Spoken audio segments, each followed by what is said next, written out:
আসসালামু আলাইকুম ওরহমতুল্লাহি ওবারাকাত। সুপ্রিয় শিক্ষার্থীরা, আশা করি তোমরা সবাই অনেক ভালো আছো, ভালো মতো এক্সাম দিচ্ছ। তো এই ভিডিওটা হচ্ছে এইচএসসি 25 ব্যাচের স্টুডেন্টের জন্য। তো তোমাদের জন্য আমি নিয়ে আসলাম পরিসংখ্যান দ্বিতীয় পত্রের সুপার সাজেশন, ঠিক আছে। তো এই ভিডিওতে আমি জ্ঞান অনুধাবনমূলক প্রশ্ন এবং প্রত্যেকটা অধ্যায়ে 2-3টা করে সিকিউ করে দেবো, যেগুলো ইম্পর্টেন্ট। অর্থাৎ মানে তুমি এই সিকিউগুলো বুঝতে পারলে একটু ঘুরাই দেখ, বা ধরো প্রশ্নের মান চেঞ্জ হতে পারে, ঠিক আছে, মোটামুটি কম পাবা কিছু, ঠিক আছে। তো আমি একটু ভেঙে ভেঙে বোঝাবো, যেটা তোমাদের জন্য খুবই ইফেক্টিভ হবে ইনশাআল্লাহ। তাহলে চলো শুরু করি পরিসংখ্যান দ্বিতীয় পত্রের সুপার সাজেশন ক্লাস। তাহলে প্রথমে আসো, প্রথম অধ্যায় কি? সম্ভাবনা। ওকে, তো প্রথম অধ্যায়টা খুবই ইম্পর্টেন্ট। এখান থেকে 2টা সিকিউ তো তোমার থাকবেই। কি 2টা সিকিউ এখান থেকে তুমি পাবা বলা যায়, ঠিক আছে। সম্ভাবনা এটা অনেক বড় চ্যাপ্টার, বলতে গেলে সবচেয়ে বড় চ্যাপ্টার এটাই তোমার সেকেন্ড পেপারে, প্রথম অধ্যায়টা। তো এই অধ্যায়ের বেসিকটা খুব ইম্পর্টেন্ট। আমি তো এখানে বেসিক পড়াবো না যদিও বা, তো এখানে আমি জাস্ট তোমাদের সিকিউ এবং কিছু জ্ঞান অনুধাবনমূলক প্রশ্ন তোমাদের জন্য লিখে রাখছি, যেগুলো হচ্ছে ইম্পর্টেন্ট। তো দেখো, জ্ঞানমূলক প্রশ্ন। তো পরীক্ষা কী, চেষ্টা কী, ঘটনা কী, তো এগুলো মোটামুটি এই যেগুলো ইম্পর্টেন্ট। এর বাইরেও কিছু থাকবে, তোমরা একটু টেস্ট পেপার পড়বা বা বই পড়বা, তাইলে হবে। আর এগুলো হচ্ছে ইম্পর্টেন্টগুলো, যেগুলো আসার সম্ভাবনা বেশি, ঠিক আছে। এরপর আসেন অনুধাবনমূলক প্রশ্ন। তোমরা স্ক্রিনশট নিতে পারো অথবা লিখে রাখতে পারো, এজ ইউ উইশ, ঠিক আছে। তো দেখে নাও। তাহলে এখন আসলে আমরা সিকিউ শুরু করব। প্রথম অধ্যায়ের সিকিউ। তো আমি 3টা সিকিউ তোমাদের জন্য রেডি করছি, তোমাদের জন্য এখানে দিছি। এর বাইরেও কিছু কথা বলবো, আমি 3টা সিকিউর বাইরেও কথা বলবো ইনশাল্লাহ। দেখি, তাহলে তনিমার কাছে 3টি সাদা ও 5টি কালো বল আছে। তাহলে তনিমা 2টি বল দৈবভাবে নির্বাচন করে। তাহলে এই বল নির্বাচনের অঙ্কগুলো কীভাবে করব, তাই না? এখানে কম্বিনেশন একটা বিষয় আসে। দেখো, প্রথম প্রশ্ন 2টি বল কালো হওয়ার। তাহলে 2টি বল নির্বাচন করছে, 2টি বল কালো হওয়ার সম্ভাবনা। তো ফার্স্ট অফ অল এখানে কম্বিনেশন জিনিসটা বুঝতে হবে তোমাকে, সি কম্বিনেশন। তো ধরো এখানে এই যে, যেমন আমি তোমাকে যদি বলি একটা সাধারণ উদাহরণ দিই। সাপোজ তোমরা 3জন আছো, 3 বন্ধু, তোমরা 3 বন্ধু এবিসি, তোমরা 3 বন্ধু এবিসি। তো তোমরা চাচ্ছ যে তোমার 3জনে 2জন করে নিয়ে দল গঠন করতে চাচ্ছ। তাহলে তুমি কয়টা দল গঠন করতে পারবা? এখান থেকে 2জন করে নিয়ে তোমরা কয়টা দল গঠন করতে পারবা? দেখো, তাহলে প্রথমে এ এবং বি নিয়ে একটা দল হতে পারে, এ এবং সি নিয়ে একটা দল হতে পারে, আবার বি এবং সি নিয়ে একটা দল হতে পারে, তাই না? বি এবং সি নিয়ে একটা দল হতে পারে। তো এখানে তো আর কোনো দল গঠন করা সম্ভব না। এ এবং B, A C B C. তাহলে আমরা এখানে 3জন থেকে 2জন করে নিয়ে কয়টা দল গঠন করতে পারতেছি? 3টা আমরা এরকম পাচ্ছি, কম্বিনেশন করতে পারতেছি। তাহলে এই যে এটাকে আমি এভাবে লিখবো, 3C2 = 3। এখন এটাকে আমরা মুখস্থ করব না, এটা তো আমি এমনি ওইভাবে দেখালাম। তুমি এটা কীভাবে করতে পারবা? ক্যালকুলেটরে যাবা। আমার হাতে যদিও বা ক্যালকুলেটর নাই, আমি মোবাইলে ক্যালকুলেটারে করতেছি। অর্থাৎ মোবাইলে ক্যালকেস অ্যাপ আছে। ক্যালকেস অ্যাপে হচ্ছে তোমার কী করা যায়, সায়েন্টিফিক ক্যালকুলেটারে সব কাজ করা যায়। কিন্তু তোমরা তো পরীক্ষা হলে এটা নিতে পারবা না। এমনি বাসায় ইউজ করতে পারো, কিন্তু তোমরা ক্যালকুলেটার ইউজ করো, বাসায় তো অবশ্যই ক্যালকুলেটর থাকবে। তাহলে 3C2 3, দেখছো 3। আচ্ছা, সি কীভাবে আনবে, এটা একটা প্রশ্ন না। সিটা কীভাবে আনবো আমরা? সি আনবো কীভাবে? ওই ক্যালকুলেটরে যাবা, শিফট চাপবা, তারপর ভাগের উপর থাকবে আশা করি। এটা যদি আমারটা মনে হয় 991 MS এর ফরম্যাট। এটা এক জায়গায় এরকম হতে পারে, তোমরা এরকম একটা অপশন পাবা। আমি বলি, কোনো একটা অপশনের উপর ছোটো করে দেখবা যে এরকম একটা অপশন হবে NCR, তাই না? বড় হাতে, হ্যাঁ ছোটো হাতের, ঠিক আছে, মানে এইভাবে থাকবে, এইভাবে NCR লেখা থাকবে। তো এই অপশনটা খুঁজবা। তো তুমি প্রথমে এই 3 চাপবা, ধরো 3 চাপছো, তারপরে এই অপশনটা চাপবা, শিফট দিতে হবে অবশ্যই। শিফট দিয়ে যখন তুমি ওইটা চাপবা, তখন তোমার এটা এখানে সি দেখাবে, কি দেখাবে? সি দেখাবে। তারপর তুমি 2 বসাবা, তাহলে তোমার আনসার দেখা যাবে, শো করবে ওখানে, ঠিক আছে। তাহলে এটা বুঝতে পারছি, এটা হচ্ছে কম্বিনেশন। তাহলে এখন আসো 1 নম্বর প্রশ্ন, 2টি বল কালো হওয়ার সম্ভাবনা নির্ণয় করো। তাহলে আচ্ছা সরি, এখানে একটা এই জায়গায় এটা হচ্ছে 5টা, টাইপিং মিস্টেক হয়েছে, 5টি কালো বল। তাহলে দেখো 1 নম্বর ম্যাথ, যে 2টি বল কালো হওয়ার সম্ভাবনা নির্ণয় করো। তাহলে 3টি সাদা এবং 5টি কালো বল। তাহলে টোটাল বল কয়টা বলো তো? মোট বল তুমি একটু সাদা লিখবা পরীক্ষার হলে অবশ্যই, আমি একটু রাফ আকারে লিখতেছি। 3 + 5 কয়টি? মোট বল হচ্ছে 8টি। তাহলে 8টি থেকে কয়টি কম্বিনেশন করতে হবে? 3টি। 2টি। 8টি থেকে 2টি নিতে হবে। তাহলে মোট ফলাফল হবে 8C2। দেখেন সম্ভাবনা মানে কি? মোট ফলাফল ডিভাইড বাই অনুকূল ফলাফল, সরি অনুকূল ফলাফল ডিভাইড বাই মোট ফলাফল, অর্থাৎ উপরে থাকবে অনুকূল ফলাফল, নিচে থাকবে কি? মোট ফলাফল। তাহলে মোট ফলাফল কী হবে? 8C2। মানে 8টা থেকে আমি কয়টা, মানে 8টা থেকে 2টা নিয়ে কয়টা রকমের কম্বিনেশন করা যায় সেটা আমাকে দেখতে হবে। তো সেটা হবে মোট ফলাফল। আর অনুকূল ফলাফল হবে কি? কালো হওয়ার সম্ভাবনা বলছে। তাহলে 2টি বল, তাহলে বল কালো আছে কয়টা? 5টা। তাহলে 5টা থেকে কয়টা নিতে হবে? 2টা। তাহলে 5টা থেকে 2টা নিয়ে কয় ধরনের কম্বিনেশন করা যায়? কথা বলতে পারছি? 5টা থেকে 2টা বল নিয়ে কয় ধরনের কম্বিনেশন করা যায় সেটা হবে অনুকূল ফলাফল। তাহলে অনুকূল ফলাফল ডিভাইড বাই মোট ফলাফল। তাহলে আমরা যদি ধরে নিই যে 2টি বল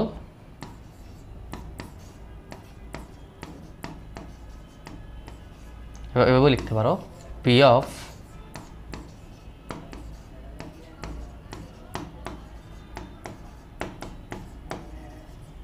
পি মানে সম্ভাবনা, প্রবাবিলিটি, এভাবে লেখা যায়। 2টি বল কালো, তাহলে উপর হবে মোট ফলাফল, অনুকূল ফলাফল। অনুকূল ফলাফল কী হবে? 5C2। নিচে হবে কি? 8C2। তো এখানে তুমি যদি ক্যালকুলেটর বসাও, এটা আসবে 28, এটা আসবে 14। তুমি নিজেরা বসায় দেখো। তাহলে 7/, কত? 5 না, সরি ভুল হচ্ছে, 5/14, দুঃখিত। 2 দিয়ে ভাগ করলে না, এটা 10, এটা ভুলেছে 10। ঠিক আছে, 5C2 করলে 10।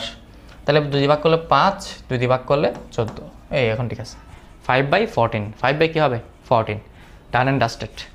আচ্ছা, আমি তোমাকে একটা বিকল্প প্রশ্ন বলি। যদি ধরো 2টা না বলে 3টা বলছে সাপোজ, তখন কী করবা? দেখো আমি বিকল্প সহ শিখে দিচ্ছি তোমাদের। এখন তোমার তন্ময় বল, সরি ধরো, ঠিক আছে, এখানে না, এটা প্রশ্ন একই রাখি। ধরো সাপোজ এখানে বললাম যে আমি 3টি বল, কয়টি বল? সাপোজ 1টি বল বাড়াই দিছি, মানে একটা বল বেশি নিছে, 3টা বল নির্বাচন করতেছে। এখন তার মধ্যে 2টা বল কালো হওয়ার সম্ভাবনা। তাহলে এই টাইপগুলো কীরকম হবে? দেখো এই টাইপগুলো হবে এরকম। দেখো তাহলে পি অফ 3টি বল লিখবে এখানে, 3টি বল কালো সমান, তাহলে নিচে 8C3, 8টা থেকে 3টা। এখন উপরে 5টা থেকে 2টা বল কালো হওয়া বলছে, ঠিক আছে, 2টি বল কালো হওয়ার সম্ভাবনা। তাহলে 2টা বল কালো হলে বাকি একটা বল কী হবে? সাদা হবে। 3টা বল নির্বাচন করছে, কিন্তু কথা ভালো করে বুঝো, বল কিন্তু 3টা নির্বাচন করছে, তার মধ্যে 2টা বল কালো হবে। তাহলে আরেকটা বল কী হবে? আদার্স কালার কী আছে এখানে? সাদা বাদা আর কিছু আছে? যদি সাদা বাদা আর কিছু থাকতো, ধরো 3টি সাদা 2টি লাল, তাহলে আমি সাদা এবং লাল 2টা নিতাম। অর্থাৎ সাদা 3টা, লাল 2টা, 5টা নিতাম। মানে টোটাল 5টা ভিন্ন কালার চিন্তা করবো তখন, কালো বাদে ভিন্ন কালার। এখন তো 2টা কালার শুধু, তাহলে কালো বাদে সাদা, ভিন্ন কালার মানে সাদা। তাহলে আমরা এটাকে কীভাবে লিখতে পারি বলেন তো? কীভাবে লিখতে পারি এটাকে? আমরা কীভাবে লিখতে পারি এটাকে? আমরা লিখতে পারি, খেয়াল করেন কই, তাহলে ওই যে 5C3 এখানে হবে 5C2, এটা ঠিক আছে, 2টি কালো, তাহলে বাকি একটা কী থাকতেছে ওটা আমরা গুণ করে দিব। ওটা লিখবো কি? ওই যে সাদা কয়টা? 3টা থেকে একটা নিতে হবে, সাদা 3টা থেকে একটা নিতে হবে। তাহলে এটা ভিন্ন প্রশ্ন, যদি 3টা বল নির্বাচন করছে সেখান থেকে 2টা বল কালো, তাহলে কীভাবে করবো? এই যেভাবে। তাহলে নিচে 8C3, উপরে 2টা বল কালো, তাহলে বাকি বলটা কি? সাদা। তাহলে সাদা বল টোটাল আছে কয়টা? 3টা থেকে একটা করে একটা নিতে হবে। তাহলে বসা দিলে আনসার যা আসে সেটাই। তাহলে বিকল্পটাও শিখাই দিলাম, ঠিক আছে, বিকল্পটাও শিখাই দিলাম। এখন এরপর আসো, তাহলে এটা ডান। 2 নম্বর দেখেন, 2 নম্বর, তাহলে 2 নম্বর প্রশ্ন কি বলছে? বল 2টি একই রঙের, এবং এটা কিন্তু আমি এক্সট্রা পড়াইছি, আমাদের মূল প্রশ্নে ফিরে আসি। বল 2টা, তাহলে বল 2টি একই রঙের এবং ভিন্ন রঙের পাওয়ার সম্ভাবনা সমান নয়। তাহলে দেখি এরপরের পৃষ্ঠায় করি। তাহলে বল 2টি একই রঙের, এটা মানে কি বুঝবো? তাহলে পি অফ বল 2টি একই রঙের, মানে বল 2টি হয় সাদা হবে, ঠিক আছে, বল 2টি হয় সাদা হবে, না হয় কি হবে বলেন? কালো হবে, অথবা বা আমি এখানে লিখতে পারি বল 2টি একই রঙের, বল 2টি একই রঙের, বল 2টি কি? একই রঙের। তাহলে এটাকে আমরা কীভাবে করব? তখন এবার আলাদা আলাদা করতে হবে। দেখেন, তাহলে বল 2টি সাদা হতে পারে, অথবা বল দুটি কালো হতে পারে। তো দুইটা আলাদা আলাদা যোগ করে দিলে হয়ে যাবে, ডান অ্যান্ড ডাস্টেড, খুব ইজি। বল দুটি কালো, তাহলে নিয়মটা বোঝাতে পারছি। একই রঙের বললে যদি বলতো তিনটা বল নির্বাচন করা হয়েছে, তিনটা বল একই রঙের, যদি এখানে তিনটা দেওয়ার সুযোগ হ্যাঁ আছে, তিনটা বল দেওয়া যায়, তখন আমি লিখবো কি বল তিনটি সাদা, বল তিনটি কালো, আলাদা আলাদা করে হিসাব করবো। তাহলে বল দুটি সাদা হওয়ার সম্ভাবনা কীভাবে বের করবো একটু আগে বলছি। তাহলে দুইটি বল কম্বিনেশন 8C2, এখানে 8C2 তাই না, ওপরে তোমার 5 সাদা বল আছে কয় তিনটা, তাহলে 3C2, কালো বল আছে 5টা থেকে 2টা হবে 5C2। তাহলে এখানে সাদা বেলা 3 কেন দিচ্ছি, কারণ সাদা বল আছে কয়টা, 3টা, আর কালো বল আছে 5টা। তাহলে 3C2 divide by 8C2, 5C2 divide by 8C2। তাহলে আলাদা করে বসালে হয়ে যাচ্ছে। তাহলে 3C2 আমি এটা ওইদিকে করবো, কারণ জায়গা হবে না, এই জায়গায় করি। তোমরা কিন্তু পরীক্ষা হলে অবশ্যই উপর থেকে নিচে লিখবা, পাশাপাশি কোনো লাইন লিখবা না। এটা জাস্ট আমি জায়গা বাঁচানোর জন্য এটা করতেছি, ওকে? মাথা রাখবা, আমি এটা বারবার মাথা বলতেছি, উপর থেকে নিচে লিখবা যে সব সময়, আশেপাশে কোনো লাইন লিখবা না এভাবে, ঠিক আছে? এখানে তোমার পৃষ্ঠে বেশি গেলে অসুবিধা নেই, এক্সট্রা পেজ নিবা, ওকে? তাও সুন্দর করে লিখবা, আশেপাশে লাইন বাড়াবে না, একদম ইকুয়ালগুলো একদম এক লাইনে যাতে একটা ইকুয়াল হয়, দুটো ইকুয়াল না হয়। তাই এটা জাস্ট আমি রাফ, এখানে তো আমার এত প্যারা নাই, বাসায় করতেছি এই জন্য। তাহলে 3C2 কত হবে? 3C2 একটু আগে করছে 3 হবে, আর 8C2 একটু আগের পৃষ্ঠা করলাম না, কত 28 প্লাস 5C2 হচ্ছে কত 10 বাই 28। তাহলে লসাগু নিলে কত হবে বলে, 13 বাই 28 কত হবে, 13 বাই 28, ঠিক আছে? এটা হচ্ছে লসাগু নিলাম। এখন এরপর এটাতে আসি, বল দুটি একই রঙের, একটা কি বলছে ভিন্ন রঙের পাওয়ার সম্ভাবনা। তাহলে পি বল দুটি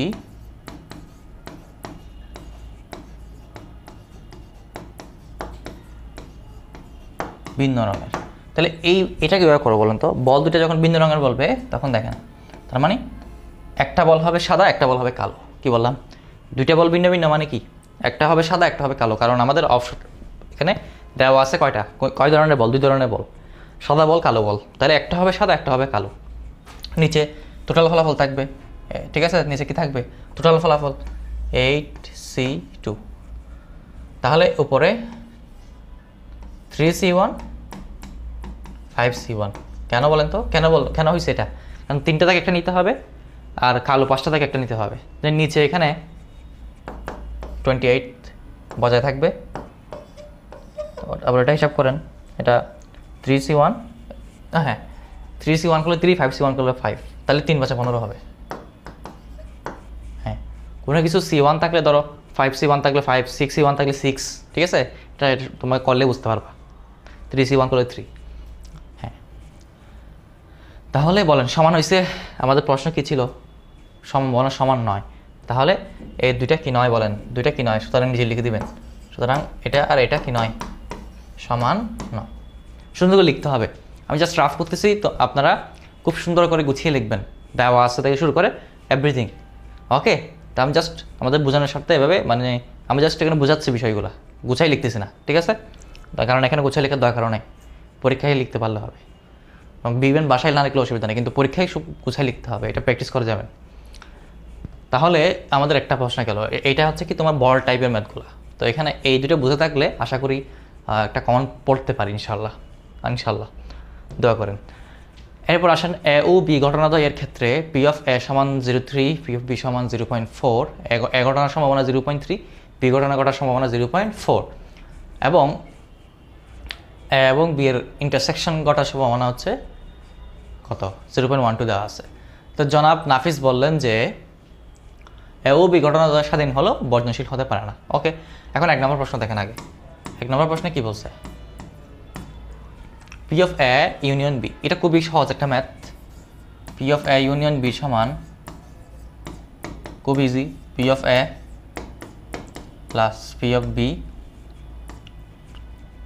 plus P of B minus, হ্যাঁ এটা মাথায় রাখতে হবে। তো পি অফ এ কত? পি অফ এ হচ্ছে 0.3, তো 0.4 0.12, তাই তো? এখানে P of A plus P of B, হ্যাঁ plus sorry minus P of A intersection B, এটাই তো হবে, ঠিক আছে? এটাই হবে। তাহলে এখন যোগ করেন, যোগ করে কি করা যায় দেখেন। তাহলে 0.12, তাহলে এখানে 0.7 মাইনাস 0.1, ঠিক আছে? তাহলে বিয়োগ করেন, বিয়োগ করে দিলে কত হয়? 0.7 থেকে 0.12 বিয়োগ করলে 0.58 হবে। কত হবে? 58।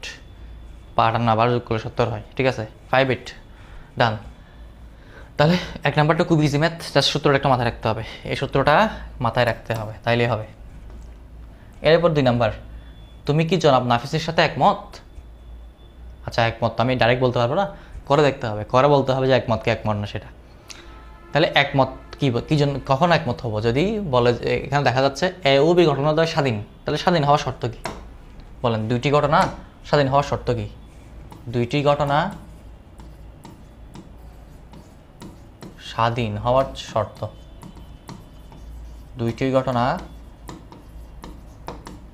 স্বাধীন হওয়ার শর্ত কি বলেন তো? যখন পি অফ এ দুটি ঘটনা ঘটার সম্ভাবনার গুণফল ওই দুটি ঘটনার ছেদের ইন্টারসেকশনের এটা যদি সমান হয়, ঘটার সম্ভাবনার সমান হয়, তখন এটাকে আমরা বলবো স্বাধীন ঘটনা। কি ঘটনা? স্বাধীন ঘটনা। তাহলে এখানে একটু দেখেন তো, এখানে আমাদের কি হয়েছে এই জায়গায়, এখানে পি অফ এ সমান ছিল কত? 0.3,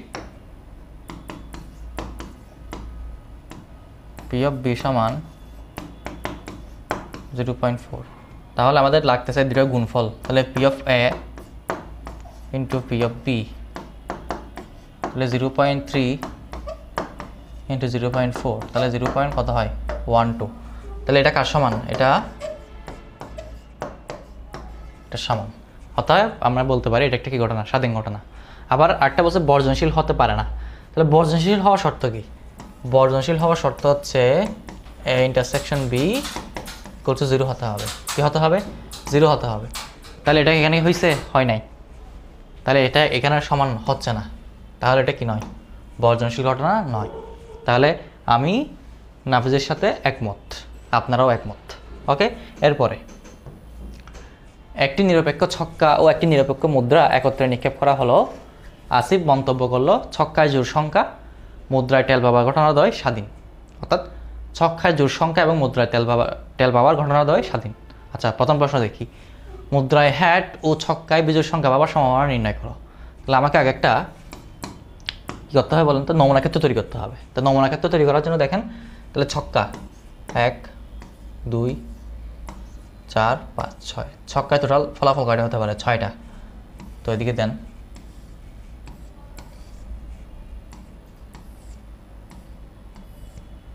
তবে মুদ্রা হতে পারে কি কি? হ্যাট এবং টেল, হ্যাট এবং কি?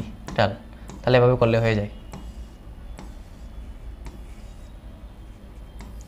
এখান থেকে নমুনা বিন্দুগুলো পেয়ে যাবো, এখন স্যাম্পল পয়েন্টগুলো এখন পেয়ে যাবো। তাহলে এখানে মূলত এইদিকে হচ্ছে তোমার কি? মুদ্রা, আর এই পাশে হচ্ছে কি? ছক্কা। এগুলা মুদ্রা এদিকে, ছক্কা এদিকে। তো এখন এটা কি হবে? 1h 2h 3h 4h 5h 6h, এখানে 1t 2t 3t 4t 5t 6t। ডান, ঠিক আছে? তাহলে এই আমি নমুনা ক্ষেত্র এগুলাই, নমুনা ক্ষেত্রের মধ্যে এগুলো পাবো আর কি। 1s 2s 12টা, তার টোটাল মোট ফলাফল হবে 12টা। ঠিক আছে, এখন অনুকূল ফলাফল দেখো। মুদ্রায় হ্যাট এবং ছক্কা বিজোড় সংখ্যা এবং কি কি আছে? মুদ্রায় হ্যাট আছে এখানে, মুদ্রায় হ্যাট ছক্কা বিজোড় সংখ্যা, মুদ্রায় হ্যাট ছক্কা বিজোড় সংখ্যা, মুদ্রায় হ্যাট ছক্কা বিজোড় সংখ্যা। তাহলে মুদ্রায় হ্যাট এবং ছক্কা বিজোড় সংখ্যা পাওয়ার অনুকূল ফলাফল কয়টি? আমরা ধরে নিব, দেখেন লিখতে হবে, ধরি মুদ্রায় হ্যাট ও ছক্কা বিজোড় সংখ্যা পাওয়ার ঘটনা হচ্ছে এ। তুমি এই ঘটনাটাকে কোনো কিছু একটা ধরে নিবা, এ বি সি কিছু একটা ধরে নিতে হবে। তাহলে এ ধরে নিলাম। এখন এ এর অনুকূল ফলাফল কয়টা? অনুকূল ফলাফল এন অফ এ কয়টা আছে বলেন? 3টা। কয়টা পাইলাম? 3টা। আর টোটাল মোট ফলাফল অর্থাৎ নমুনার ক্ষেত্রে মোট নমুনা বিন্দু আছে কয়টা? 12টা। তাহলে সুতরাং এ ঘটনা ঘটার সম্ভাবনা পি অফ এ সমান আমরা লিখতে পারি কি? অনুকূল ফলাফল ডিভাইড বাই মোট ফলাফল। ইজি। তাহলে এন অফ এ হবে 3, 12, তাহলে 1/4। ইজি, একদম easy. Easy Fiji lemon squeegee, একদম ইজি। তাহলে এখন আসো 2 নম্বর প্রশ্নটা কি? আসিফের মন্তব্য যাচাই করো। তাহলে আসিফের মন্তব্য যাচাই করি। আসিফ কি মন্তব্য করছে? যে ছক্কায় জোড় সংখ্যা ও মুদ্রায় টেল পাবার ঘটনা ওদের স্বাধীন। তাহলে আমরা ছক্কায় জোড় সংখ্যা মুদ্রায় টেল পাবার ঘটনা এই দুটাকে আলাদা আলাদা করে সম্ভাবনা বের করবো। তাহলে একটু আগে আলোচনা করছি না স্বাধীন হওয়ার জন্য শর্ত কি? তো আমি যদি ধরে নিই, ধরি ছক্কায় জোড় সংখ্যা এই পাওয়ার ঘটনাটা হচ্ছে বি সাপোজ, তারপর মুদ্রায় টেল পাওয়ার ঘটনাটা হচ্ছে সি। আমি ধরে নিছি, তুমি ইচ্ছে মতো ধরতে পারো, XY ধরতে পারো, ABC ধরতে পারো, যখন কিছু ধরতে পারো। তা আমি ঘটনাটাকে ছক্কারটাকে বি ধরছি, মুদ্রাটাকে সি ধরছি। তো আমার দেখেন তাহলে বি এর অনুকূল ফলাফল কয়টা? নমুনা বিন্দু কয়টা আছে? অর্থাৎ ছক্কায় জোড় সংখ্যা। তাহলে বলেন 1, 2, 3, 4, 5, 6, 6টা আছে। এই যে 2, 4, 6, 2, 4, 6, তাহলে উপরে 3টে নিচে 3টা। জোড় সংখ্যা টোটাল কয়টা? 6টা। তাই সেখান থেকে আমি আর টোটাল নমুনা বিন্দু কয়টা বলেন? 12টা। তাহলে সুতরাং পি অফ বি ছক্কায় জোড় সংখ্যা পাওয়ার ঘটনা হবে কি? ওই সম্ভাবনা হবে কি? 6/12, বা যদি একটু গুছাই লিখেন NB/NS, এটা সমান হবে 6/12। তোমরা অবশ্যই নিচে লিখবা, আবার বারবার বলতেছি, জাস্ট আমি এখানে একসাথে লিখে ফেলতেছি। তাহলে হাফ কত হবে? হাফ। তারপর সি এতে আসো। তাহলে সি এ কয়টা আছে বলেন? সি ও 6টা হবে। মুদ্রা টেল কয়টাতে আছে দেখেন? 1, 2, 3, 4, 5, 6, 6টা, টোটাল 6টা। কয়টা? 6টা। এবং NS 12টা। কয়টা? 12টা। তো সেম, তো পি অফ সি সমানও কি হবে? হাফ। আর বিস্তারিত না লিখলাম আর কি, একই হবে, হাফ। এখন দেখতে হবে যে বাকি আছে হচ্ছে আমাদের আরেকটা পার্ট, দুইটা কমন কয়টা আসতে কমন, অর্থাৎ ছক্কায় জোড় সংখ্যা এবং মুদ্রায় টেল। তাহলে ছক্কায় জোড় সংখ্যা মুদ্রায় টেল, ছক্কায় জোড় সংখ্যা মুদ্রায় টেল, তাহলে সরি 5 না,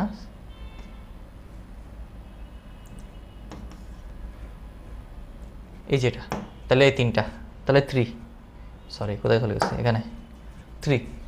তাহলে কত হবে? 3। তাহলে এন অফ এস তো আমরা জানি 12। তাহলে সুতরাং পি অফ, তাহলে 3/12, 3/12 মানে কত? 1/4, 1/4। তাহলে গুণফল, এই যে দুটার গুণফল এটা সমান হতে হবে, তাহলে এই ঘটনাটা কী হবে? ঘটনাটা স্বাধীন হবে, তাই তো? তাহলে করি, তাহলে পি অফ বি গুণ পি অফ সি সমান হাফ গুণ হাফ, হাফ গুণ হাফ, তাহলে কত? 1/4। তাহলে দুটো সমান হয়েছে না? সমান হয়েছে কি না? এটা এবং এটা সমান হয়ে গেছে, ঠিক আছে? এটা কার সমান হয়ে গেছে? বি ইন্টারসেকশন সি এর সমান হয়ে গেছে। তাহলে আমরা এটাকে কি বলতে পারি? ঘটনাদ্বয় স্বাধীন। ঘটনাদ্বয় কি? স্বাধীন। তাহলে আসিফের মন্তব্য সঠিক। আসিফের মন্তব্য কি? সঠিক, রাইট? ওকে, আসিফের মন্তব্য সঠিক। এখন আসো তোমাদের এক্সট্রা কিছু বলি। সাপোজ তোমাকে মাঝে মধ্যে বলবো যে 3টা মুদ্রা নিক্ষেপ করা হয়েছে বা 2টা মুদ্রা নিক্ষেপ করা হয়েছে, তখন আমরা কীভাবে করবো? তো 3টা মুদ্রা নিক্ষেপ করছে, আমি একটা লিখি। ধরো 3টা মুদ্রা নিক্ষেপ করলে আমার এটা কেমন হবে বলো তো? প্রবাবিলিটি, সরি মানে নমুনা বিন্দুগুলো দেখো কীভাবে হবে, দেখো একটু খেয়াল করো।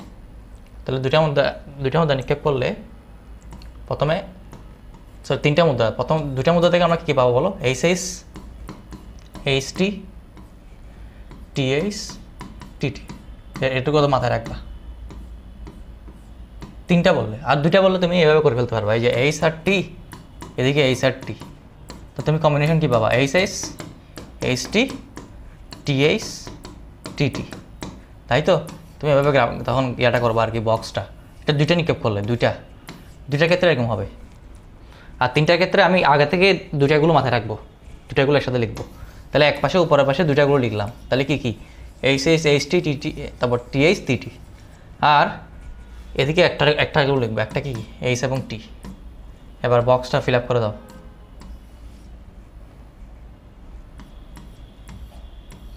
বাস,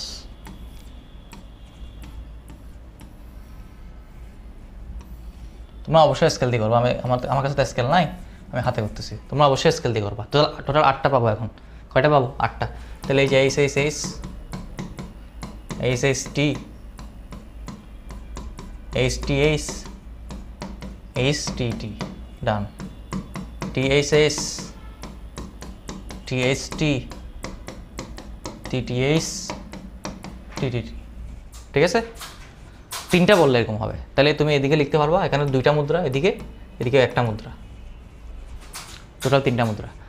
তারপর আবার যদি এভাবে বলে যে একটা মুদ্রা 3বার, তাহলে একই ঘটনা। দুইটা মানে একটা মুদ্রা 3বার নিক্ষেপ করা যায়, 3টা মুদ্রা একত্রে নিক্ষেপ একই রকম ঘটবে। মানে একই রকম তুমি কী পাবা? এই নমুনা বিন্দু পাবা। তো এখান থেকে যদি ধরো তোমাকে বলো যে কমপক্ষে একটি হ্যাট পাওয়ার কী করো, সম্ভাবনা বের করো। কমপক্ষে একটি হ্যাট বা মাথাও বলতে পারে, হ্যাটের তো মাথা না, মাথা।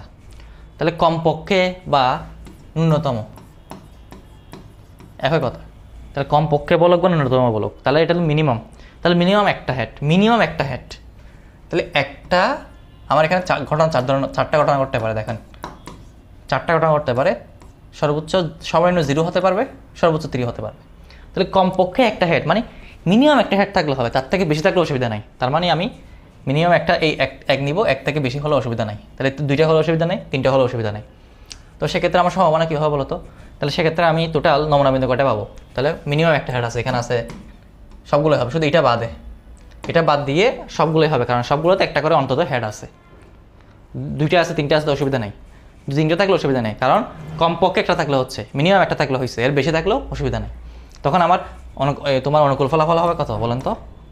ধরো আমি যদি ধরে নিই যে এই ঘটনাটা এ, সাপোজ এই ঘটনাটাকে আমি এ ধরে নিলাম, তাহলে এন অফ এ হবে কত?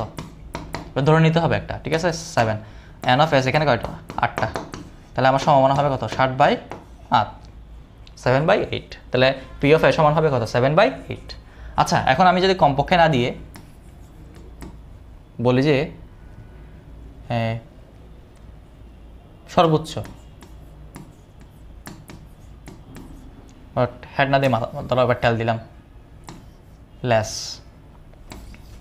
ধরো সর্বোচ্চ বা বড় জোর, সর্বোচ্চ অথবা কি বলতে পারে বড় জোর। বেশি দেখবা তোমরা, বড় জোর একটি হেড বা একটি টেল বা ল্যাচ পাওয়ার সম্ভাবনা কত? তাহলে এটা কীভাবে করবো? তাহলে এখন বিষয়টা উল্টা হয়ে যাবে। তাহলে সর্বোচ্চ একটা বলছে, তার মানে একটা থেকে কম হবে, তার মানে একটা থাকলে হবে, 0টা মানে না থাকলে অসুবিধা নেই। সর্বোচ্চ একটা থাকতে পারবে, এর কম থাকলে অসুবিধা নেই, এর কম মানে 0, একদম না থাকলে অসুবিধা নেই। কিন্তু সর্বোচ্চ থাকতে পারবে একটা, এর বেশি থাকলে হবে না। তাহলে সর্বোচ্চ একটা এবং নাই এরকম কয়টা আছে দেখেন তো? টেল, দেখেন এখানে টেল নাই, এখানে তো সরি এখানে কোনো টেল নাই, তাহলে এটা হবে, আমরা এটা কাউন্ট করব, এটা কাউন্ট করতে পারবো। তারপর এখানে একটা টেল, এটা কাউন্ট করা যাবে, এখানে একটা টেল, এটা কাউন্ট করা যাবে, তারপর এখানে একটা টেল, এটা কাউন্ট করা যাবে। তো আগগুলো কাউন্ট করা যাবে? যাবে না, কারণ এখানে 2টা টেল, 3টা টেল, 2টা টেল, 2টা টেল, তাহলে এগুলো কাউন্ট করা যাবে না। তাহলে একটা টেল কাউন্ট করা যাবে, তাহলে এবং না থাকলে সেটা কাউন্ট করা যাবে। এই যে যেমন এখানে নাই, এটাও কাউন্ট করবো। টোটাল কয়টা হবে? 4টা। তা আমি যদি এই ঘটনাটাকে বি ধরে নিই, তাহলে এন অফ বি সমান হবে কত? 4, আর এন অফ এস তো আছেই 8, ঠিক আছে। তাহলে পি অফ বি সমান হবে আমার হাফ, 4/8 ইকুয়ালস টু হাফ। তাহলে এই টাইপ ম্যাথগুলো আসতে পারবেন তো। আর 4টা যদি বলে, ধরেন 4টা মুদ্রা একত্রে নিক্ষেপ হলে তখন কী হবে? আমি হিন্টস দিয়ে দিচ্ছি। তখন এই যে এইচ সরি, তখন আপনারা এদিকে বাড়াবেন,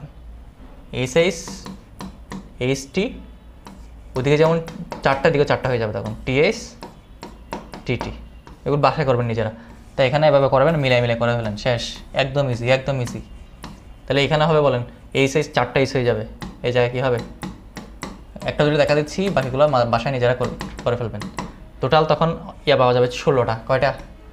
16টা পাওয়া যাবে। যেমন তাহলে এখানে হবে কি এসএস, তারপর এদিকে এসএস এদিকে এসটি, তাহলে এসএস এসটি এভাবে হয়ে যাবে। তাহলে 4টা বললে পারবে কি না, পারা যাবে কি না, পারা যাবে। তাহলে এগুলো একদম ইজি। তাহলে আমি এটা কিন্তু আমাদের প্রশ্ন ছিল না, তাও আমি তোমাদেরকে এক্সট্রা বোঝাই দিলাম। ওকে, তাহলে প্রথম অধ্যায় খালাস, দ্বিতীয় অধ্যায় আসি। দৈব চলক ও সম্ভাবনা বিন্যাস, খুব সহজ একটা অধ্যায়। দেখেন তাহলে জ্ঞানমূলক প্রশ্ন, দ্বিদৈব চলক কী, ফাংশন কী, দৈব চলক কাকে বলে, এইগুলো একটু দেখবেন, তারপর স্ক্রিনশট নিতে পারেন। এরপরে অনুধাবনমূলক প্রশ্ন, এগুলো হচ্ছে বেশি ইম্পর্টেন্ট আর কি, 3টা। এর বাইরেও দেখবা, ঠিক আছে? বিশেষ করে এটা কিন্তু আসে মোটামুটি, দৈব চলক কি ঋণাত্মক হতে পারে কিনা, এগুলো আসে।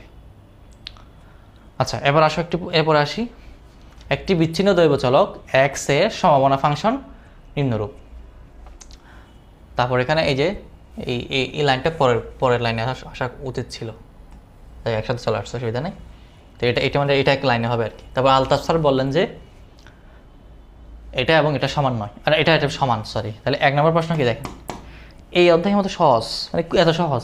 তাহলে পি অফ 2 থেকে বড় 4 থেকে ছোট, 2 থেকে বড় বললে ভুল হবে, 2 থেকে বড় অথবা 2 এর সমান, 4 থেকে ছোট অথবা 4 এর সমান, এরকম মান বের করতে বলছে। তাহলে এখানে প্রথম কাজ হচ্ছে একটা সম্ভাবনা বিন্যাস। তাহলে এক্সের একটা সম্ভাবনা বিন্যাস, এক্সের দৈব চলক, বা এটা হচ্ছে বিচ্ছিন্ন দৈব চলক। তাহলে দৈব চলক 2 ধরনের হতে পারে, বিচ্ছিন্ন অবিচ্ছিন্ন। তাহলে এটা হচ্ছে কি বিচ্ছিন্ন। তাহলে বিচ্ছিন্ন দৈব চলকের একটা সম্ভাবনা বিন্যাস আমাদের নিতে হবে, সম্ভাবনা বিন্যাস নিম্নরূপ। তাহলে সম্ভাবনা বিন্যাস কীভাবে করতে হয়, ঘর রাখবেন এই চক কাগজের মতো করে, খুব ইজি। এটাকে সম্ভাবনা বিন্যাস বলে, সুন্দর করে রাখি একটু।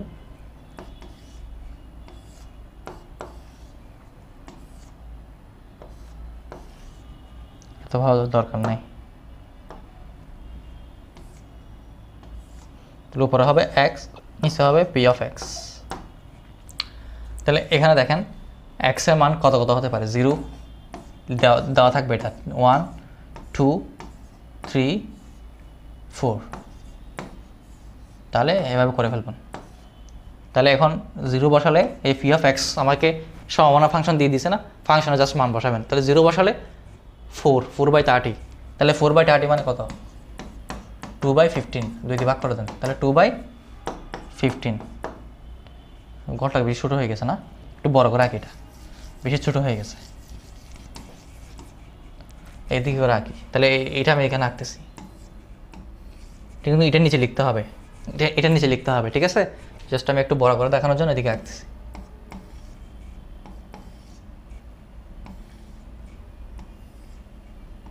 Zero 1 2 3 4 x p of x.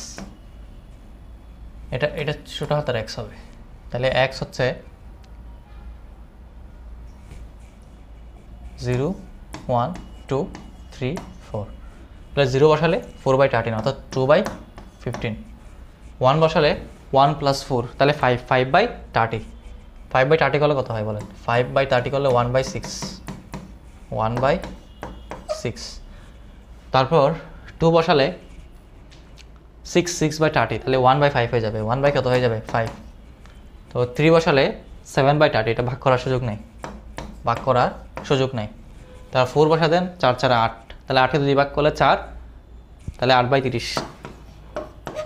তাহলে উপরটাকে 2 ভাগ করলে 4, নিচেরটাকে ভাগ করলে 15, তাহলে 4/15, 4/15।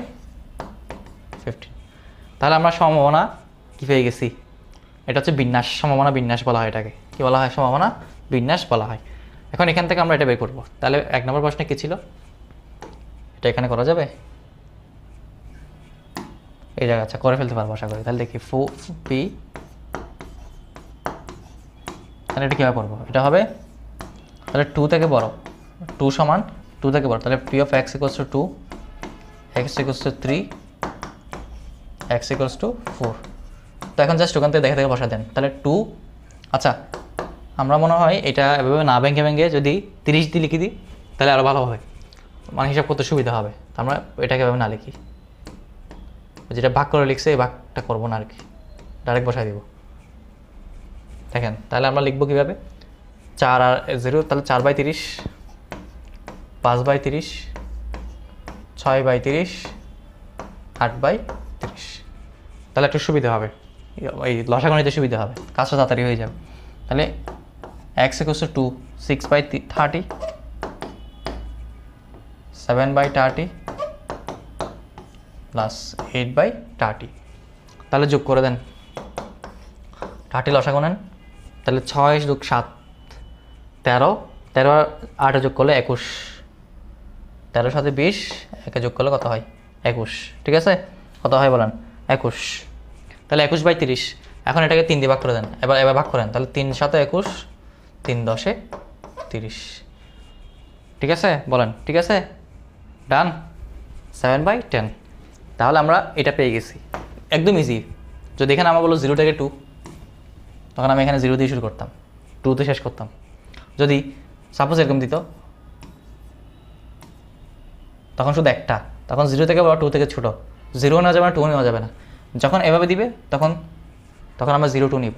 কিন্তু যদি এগুলো এটা নিচে না দেয়, তখন আমাকে ওটা থেকে বড় নিতে হবে। যেমন সাপোজ এখানে যদি আমার এটা না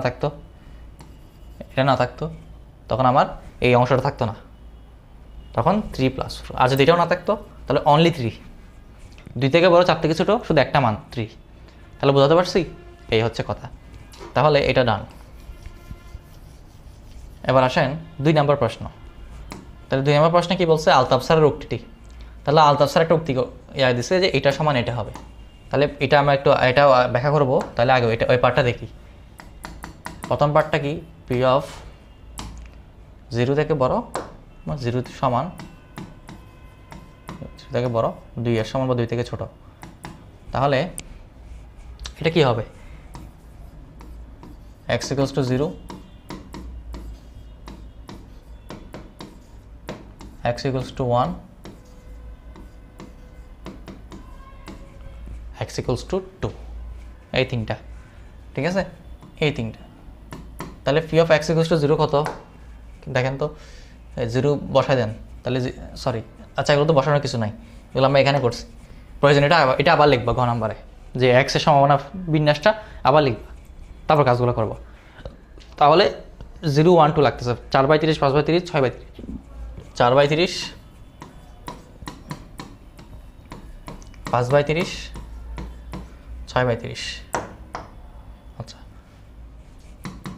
তাহলে 30 লসাগুন, 6 5 11 15, কত হবে?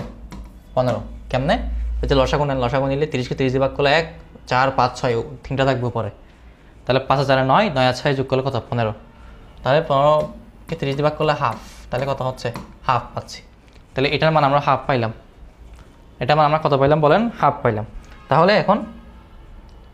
এখন আমাদের কাজ হচ্ছে এটা বের করা, f2 - f0। এখন এটা মানে কি? f থাকলে এটা মানে কি? এটা মানে আমরা কি বুঝবো? এটা মানে আমরা কি বুঝবো? দেখেন, এটাকে কি বলা হয়? এটাকে বলে বিন্যাস ফাংশন। f দিয়ে যেটা প্রকাশ করা হয় এটাকে বলা হয় বিন্যাস ফাংশন। তাহলে বিন্যাস ফাংশন কীভাবে করে দেখেন, জাস্ট এক্সাম্পল দিলে বুঝতে পারবে। এখানে আমাদের শুরু হয়েছে কী থেকে বলো তো, একটু খেয়াল করো। শুরু হয়েছে 0 থেকে না? তাহলে সর্বনিম্ন যেটা থাকবে সেখান থেকে স্টার্ট করে তোমার f এর মান যতটুকু বলবে, যত 2 বলছে না, তাহলে আমি এই 0 থেকে শুরু করে 2 পর্যন্ত যাবো। মানে পি অফ x এর পি অফ 0 থেকে পি অফ 2 পর্যন্ত যাবো, তাইলে হয়ে যাবে। তাহলে শুরু করতে হবে সবচেয়ে লোয়েস্ট ভ্যালু। তাহলে আমার সবচেয়ে লোয়েস্ট ভ্যালু ছিল কত? 0। যদি এটা আগে থেকে শুরু হতো তাহলে আমি আরও আগে থেকে নিতাম। যেখান থেকে শুরু হবে সবচেয়ে লোয়েস্ট ভ্যালুটাকে আমরা স্টার্ট করব এবং এখানে যে মানটা দেওয়া থাকবে সেখানে গিয়ে শেষ করবো, তাহলে ইজি। তাহলে আমরা বলো এটা সময় আমরা কি লিখতে পারবো? এটা সময় আমরা লিখতে পারবো, তাহলে 0 থেকে স্টার্ট এবং 2 পর্যন্ত। তাহলে এটা হচ্ছে আলটিমেটলি f(2) মানে এটা। তাহলে এটার সময় আমরা কত পেয়ে গেছি? অলরেডি হাফ পেয়ে গেছি। অলরেডি কি? হাফ পেয়ে গেছি। তো এখন আরেকটা হচ্ছে f(0). তো শুরু হয়েছে কি দিয়ে বলেন তো? 0 দিয়ে।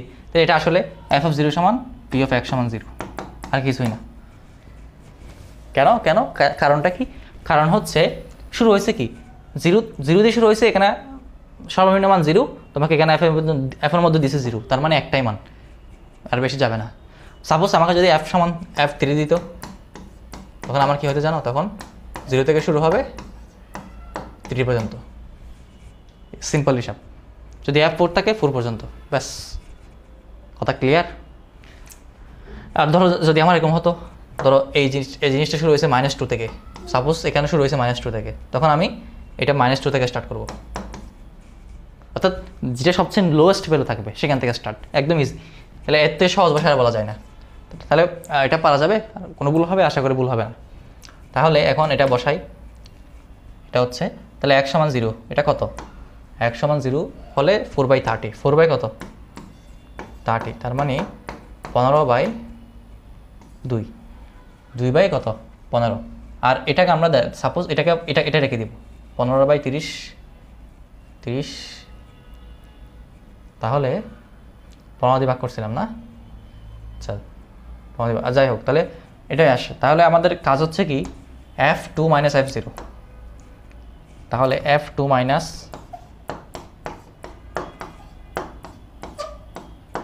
f0।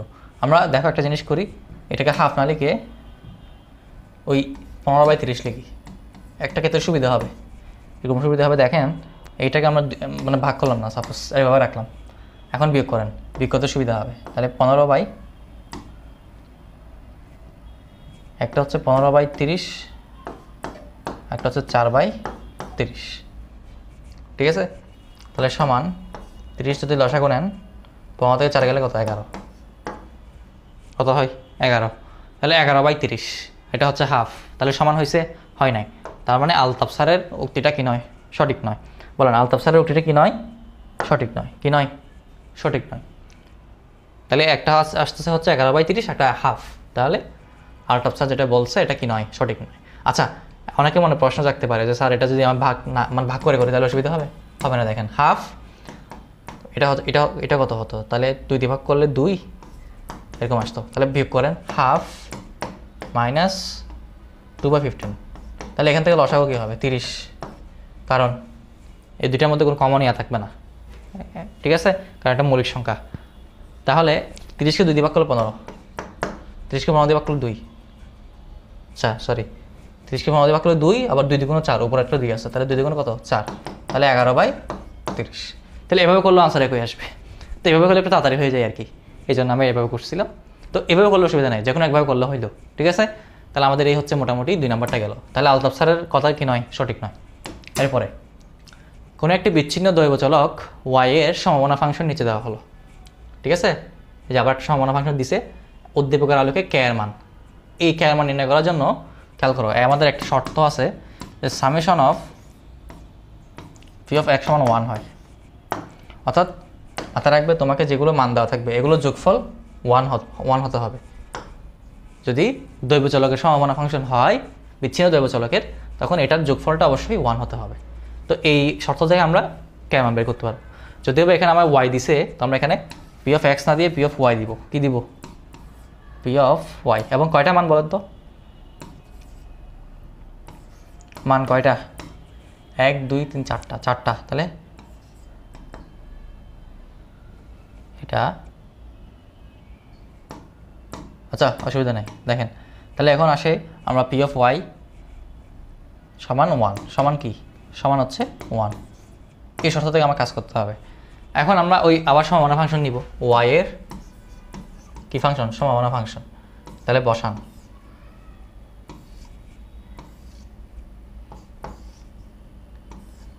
y p of y 1 2 3 4, 4টা এখানে। তাহলে y 1 বসালে 2/k, তারপর 2 বসালে 3/k, 3 বসালে 4/k, রাইট? আর 4 বসালে 5/k। একদম ইজি, জাস্ট বসা দেন 4 + 1 5, 5/k। তাহলে এখন আমাদের এই যে এইটার সবগুলো যোগফল হবে 1, সেখান থেকে আমরা k এর মানটা ইজিলি পেয়ে যাব। তাহলে বসাই দিই, কি বলেন? বসাই দিই। তাহলে কি হবে? p of y, তাহলে এখানে p of y equals to 1, y equals to 2, y equals to 3,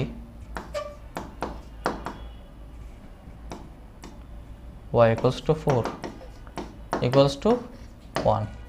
তার মানে 2/k 3/k 4/k plus 5/k। তাহলে 2/k বা লিখতে পারো, সরি 2/k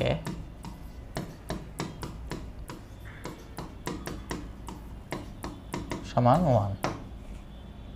কে লসাগু নাও, কে লসাগু নিলে 2 3 4 5, তাহলে যোগ করলে কত হবে?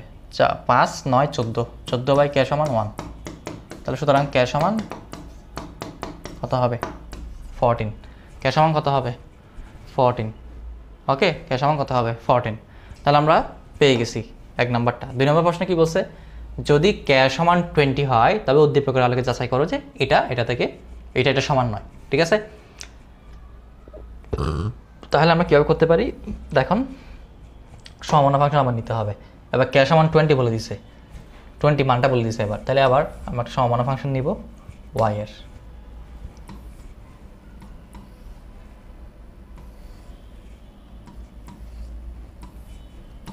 y p of y 1 2 3 4। তাহলে বলেন, তাহলে 2/20 3/20 4/20 5/20। ঠিক আছে, 5/20, কারণ ওই যে কে সমান 20 হয়ে গেছে, তাহলে উপরেরটা সেম থাকবে, নিচে কে জায়গায় জাস্ট 20 বসা দিচ্ছি, হয়ে গেল। তাহলে আমরা এটা মুছে ফেলবো। এই হয়েছে, পুরোটা মুছে গেছে। যাই হোক, আবার লিখতে হবে, পারা নাই, মাঝে মাঝে একটু কষ্ট করতে হয়। তাহলে আবার লিখতে হচ্ছে, দেখা যায় কি সোজা যা, ব্যাস। সোজা লেখা টাফ, কারণ আমি স্কেল দিয়ে করতেছি না, তো এই জন্য 1 2 3 4। তাহলে এখানে হচ্ছে y, এখানে হচ্ছে কি p of y। তাহলে এখানে হবে 2/20 3/20 5/20। এখন তাহলে প্রথম অংশটা কি? 2 নাম্বার। প্রথম অংশটা এরকম ছিল না, দেখি তো, 2 অথবা 2 এর বড়, তাহলে 2 অথবা 2 থেকে বড়, তাহলে 2 আসবে। 2 থেকে বড় কি আছে? 3 আছে, 4 আছে, 3 আছে, 4 আছে, ডান। তো এখান থেকে 2y = 2 হলে 3/20 4/20 5/20, তাই 5 আর 4 9, 9 আর 3 12, তাহলে 12/20। আবার আটটা হচ্ছে কি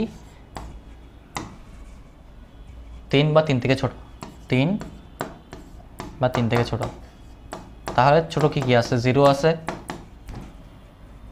না, 0 নাই, এখানে 0 নাই, এখানে 1 আছে। 1 থেকে শুরু হচ্ছে কি দিকে? 1 থেকে শুরু হচ্ছে, 1 থেকে। তাহলে 1 কত হবে? 2/20 3/20, তারপর হচ্ছে 4/20 4/20।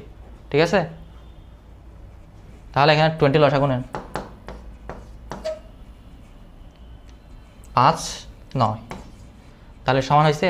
বলেন সমান হয়েছে? হয় নাই। তাহলে এটা সঠিক, যাচাই করো। তাহলে এটা ওকে, নট ইকুয়াল, এটা কি নয়? ইকুয়াল নয়।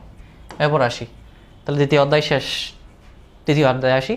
তৃতীয় অধ্যায়ের নাম হচ্ছে গাণিতিক প্রত্যাশা, ম্যাথমেটিক্যাল এক্সপেকটেশন। তাহলে আসেন, গাণিতিক প্রত্যাশা কাকে বলে, দৈব চলকের বেদাঙ্গ কাকে বলে, এগুলো ইম্পর্টেন্ট প্রশ্ন, অনুধাবনমূলক প্রশ্নগুলো দেখো।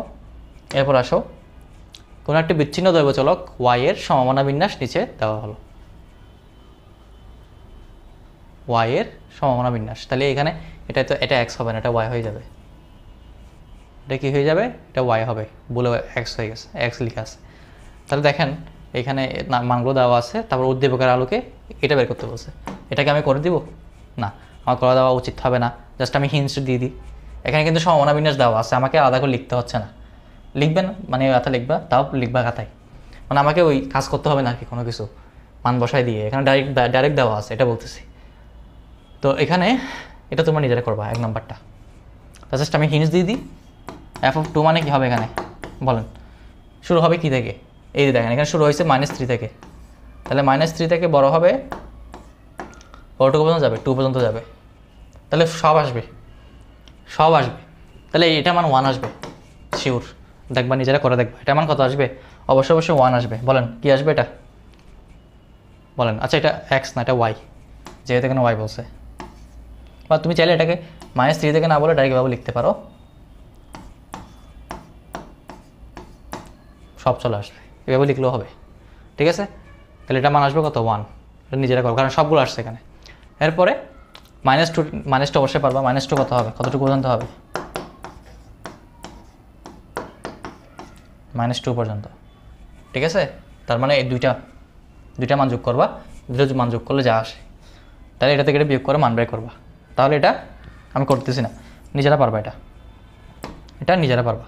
2 নম্বর প্রশ্ন আসো, উদ্দীপকের নিচের সম্পর্কটি যাচাই করে মন্তব্য করো।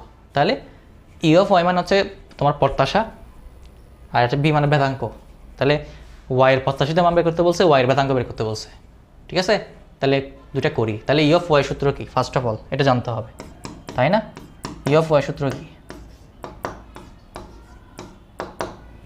স্যার বলেন? E(y) সূত্র কি? এটা দেখেন, এটা হচ্ছে কি E(y) সমান কী হবে বলেন তো? Summation of y py। তাহলে প্রত্যাশা মানে কি? তুমি ওই যেগুলো চলকের মান দেওয়া থাকবে, এটা y, তাদের মান এবং তাদের সম্ভাবনার মান, গুণফলের যোগফলকে বলা হয় কি? প্রত্যাশা। ঠিক আছে, গাণিতিক প্রত্যাশা। তাহলে এটা খুবই ইজি। তাহলে সামেশন অফ y py। ওকে, তাহলে এখানে শুরু হচ্ছে কি? -3 থেকে একদম 2 পর্যন্ত সব নিতে হবে। তাহলে কীভাবে নিব আমরা বলেন? কীভাবে নিব? এই যে তাহলে প্রথমে আসেন -3 × 0.1 প্লাস -2 × তাহলে ওই মান এবং মানের গুণফল, ইজি না?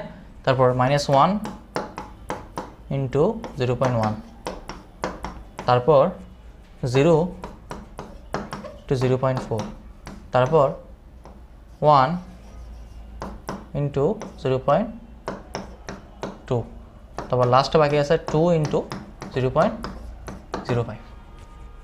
ঠিক আছে, ইজি। এগুলো ইজি, কিন্তু একটু ইয়াটা লম্বা হচ্ছে, কিন্তু ইজি।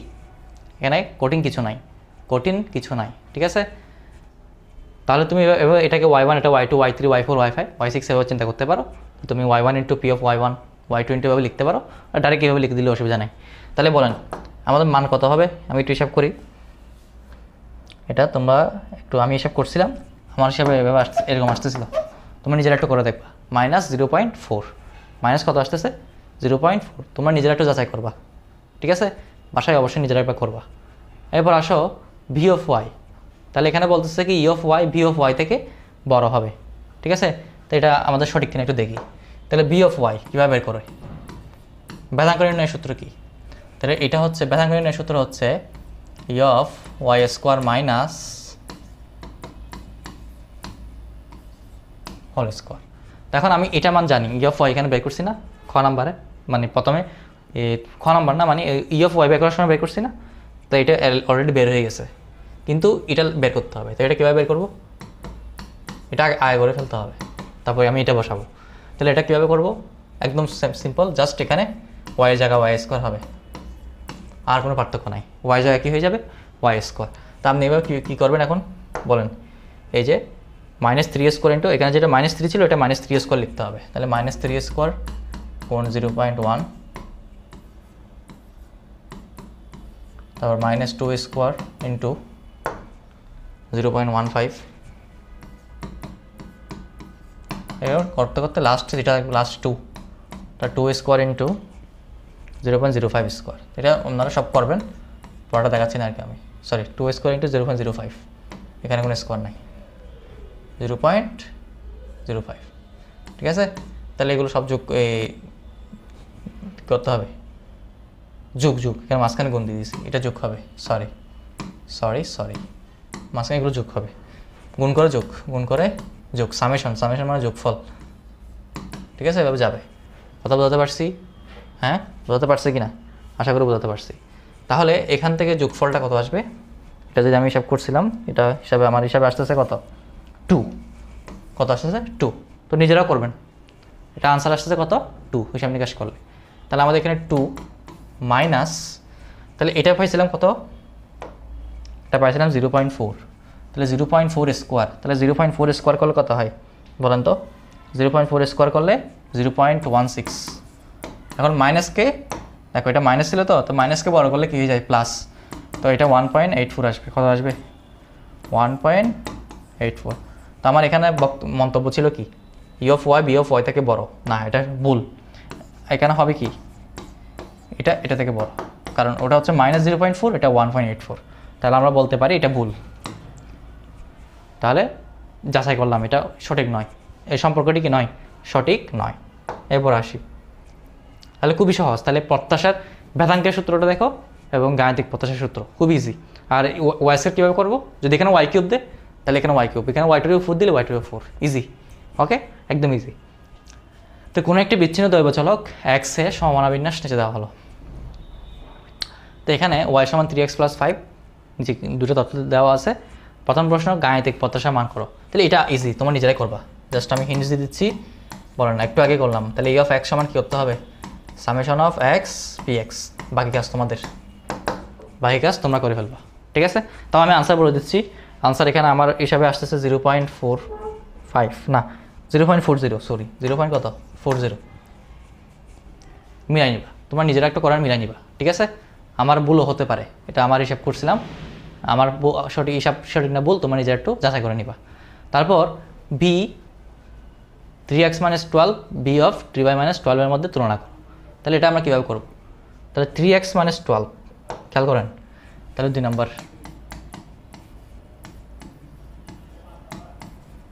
3x - 12। তো এটা একটা নিয়ম আছে, এটাকে আমরা আলাদা করে ডিস্ট্রিবিউশন করতে পারি, 3x - b of 12। আবার এখান থেকে একটা সূত্র আছে যে যদি কোনো চলক মানে কোনো ধ্রুবকের ভেদাঙ্ক শূন্য হয়, কোনো ধ্রুবকের ভেদাঙ্ক কী হয়, শূন্য হয়, তাহলে এটা এখানে হয়েছে 12 একটা ধ্রুবক, এটা তো চলক না, 12 হচ্ছে কি ধ্রুবক, তাহলে এটা 0 হবে, এটা আমাদের কাজ করতে হবে না। এখন এখান থেকে আরেকটা সূত্র আছে যে বি অফ সি এক্স, মানে তোমার কোনো একটা সংখ্যা যদি এক্সের সাথে চলকের সাথে কী থাকে, গুণ অবস্থা থাকে, তখন সেটা বাইরে চলে আসবে, সি স্কোয়ার হয়ে যাবে, পি এক্স হবে। তাহলে সেই অনুযায়ী আমাদের বলেন এখানে 3, এটা তো 0 হয়ে গেছে, তাহলে এখানে আমরা হবে কি 9 px, 9 কি px, এম আই রাইট? ওই সূত্র অনুসারে 3 বর্গ হচ্ছে কত, 9। তাহলে বি অফ এক্স এর মান ডাইরেক্ট দেওয়া আছে কত, 2.54, 2.54। তাহলে 9 × 2.54।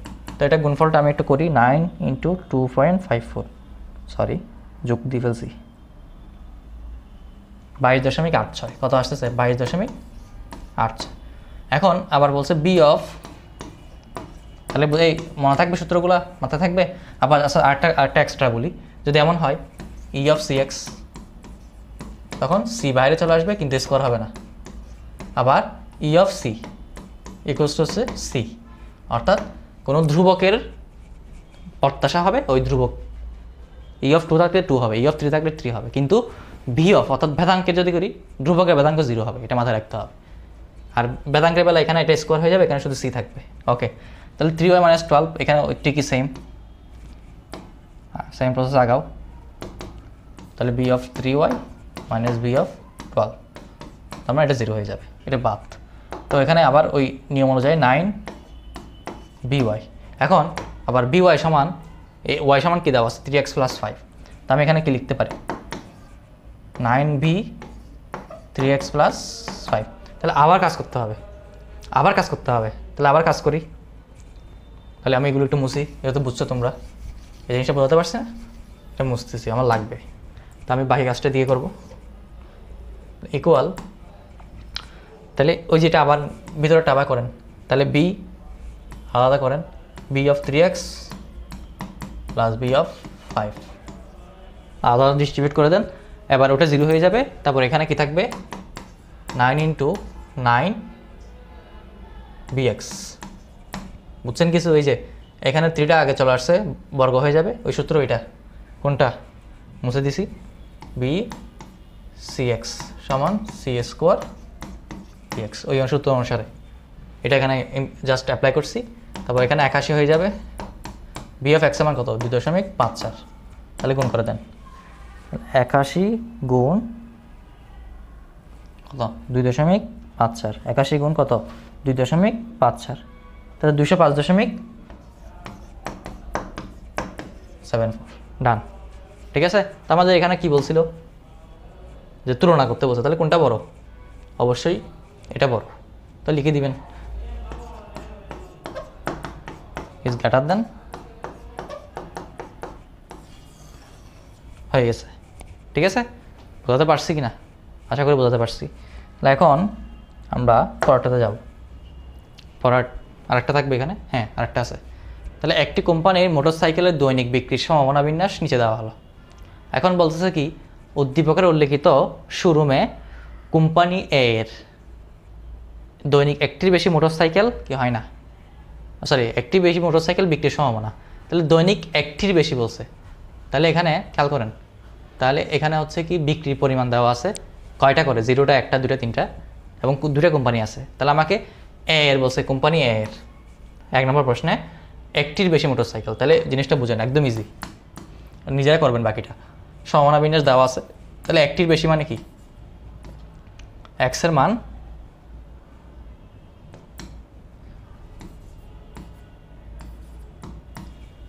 এটা বের করতে হবে। বলেন ইজি না, পারা যাবে কি না বলেন, একটির বেশি পারা যাবে কি না। তাহলে ওই একটার বেশি, তাহলে একটির বেশি মোটরসাইকেল, একটির সমান কিন্তু বলা নাই, তাহলে একটির বেশি মানে 2টা এবং 3টা। তাহলে আমরা কি লিখব, x = 2, এটা আমি করে দিব না, নিজেরাই করবেন, জাস্ট মানগুলো বসাই দেন, যোগ করে দেন খেলাফতে। ঠিক আছে, তাহলে 1 নম্বর ডান। 2 নম্বরটা আসেন। 2 নম্বর কি বলছে, কোন কোম্পানির মোটরসাইকেলের চাহিদা বেশি। তাহলে চাহিদা বেশিটা আমরা কেমনে বের করব, চাহিদা বেশি আমরা কিটা কেমনে বের করবো, এটা প্রত্যাশিত মান বের করতে হবে। বলেন আমাদের এরকম 2টা কোম্পানির চাহিদা, এই টাইপ ম্যাথগুলো আমরা কীভাবে করব, প্রত্যাশা দিয়ে। তাহলে কোন চাহিদা, কোন কোম্পানির ক্ষেত্রে প্রত্যাশা মান বেশি আসে সেটা দেখতে হবে, এ কোম্পানি নাকি বি কোম্পানি। তাহলে আমি এ কোম্পানির চলকটাকে এক্স ধরে নিব, বি কোম্পানির এই দৈব চলকের মানটাকে ওয়াই ধরে নিব, একটা এক্স একটা ওয়াই ধরে নিব। প্রথম কাজ হবে এটা। তারপর তাহলে আমি প্রথমে ই অফ এক্স করি, তাহলে ই অফ এক্স মানে এ কোম্পানির প্রত্যাশিত মানটা। ঠিক আছে, তাহলে ই অফ এক্স ইকুয়ালস টু আমরা একটা কী করছি, এটাও নিজেরা করবা, এক্স পি এক্স, তারপর E of Y summation of Y P Y, এগুলো কিন্তু দেওয়া আছে দেখো কই সম্ভাবনা বিন্যাস দেয় দেখো। তাহলে এ এর জন্য এগুলো, বি এর এগুলো হচ্ছে এ সম্ভাবনা বিন্যাস, এগুলো কি বি এর, এ এর সম্ভাবনাগুলো, এগুলো হচ্ছে বি এর সম্ভাবনাগুলো। ঠিক আছে, তো বসাই দিবেন। আর এগুলো তো তোমার তো আছেই। ঠিক আছে, এটা এক্স ওয়াই, এক্স 0 1 2 3, ওয়াই ক্ষেত্রে 0 1 2 3। ঠিক আছে, ওই বসাই দিবেন। তাহলে গুণ করে তাহলে আমরা কী কী পাচ্ছি দেখি তো।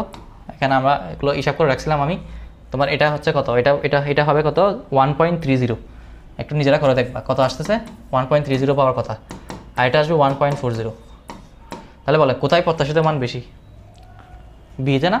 তাহলে আমরা কি বলবো, আনসার কী হবে, কোন কোম্পানির, তাহলে বি কোম্পানির মোটরসাইকেলের চাহিদা বেশি। ঠিক আছে, তাহলে এরকম চাহিদা বেশি কম এটা কীভাবে হিসাব করতে হবে, প্রত্যাশা দিয়ে। ওকে, এক্সপেকটেশন বের করতে হবে। তাহলে এক্সপেকটেশন বের করছি, ওয়াই এক্সপেকটেশন বেশি, তো বি কোম্পানির চাহিদা বেশি। ডান।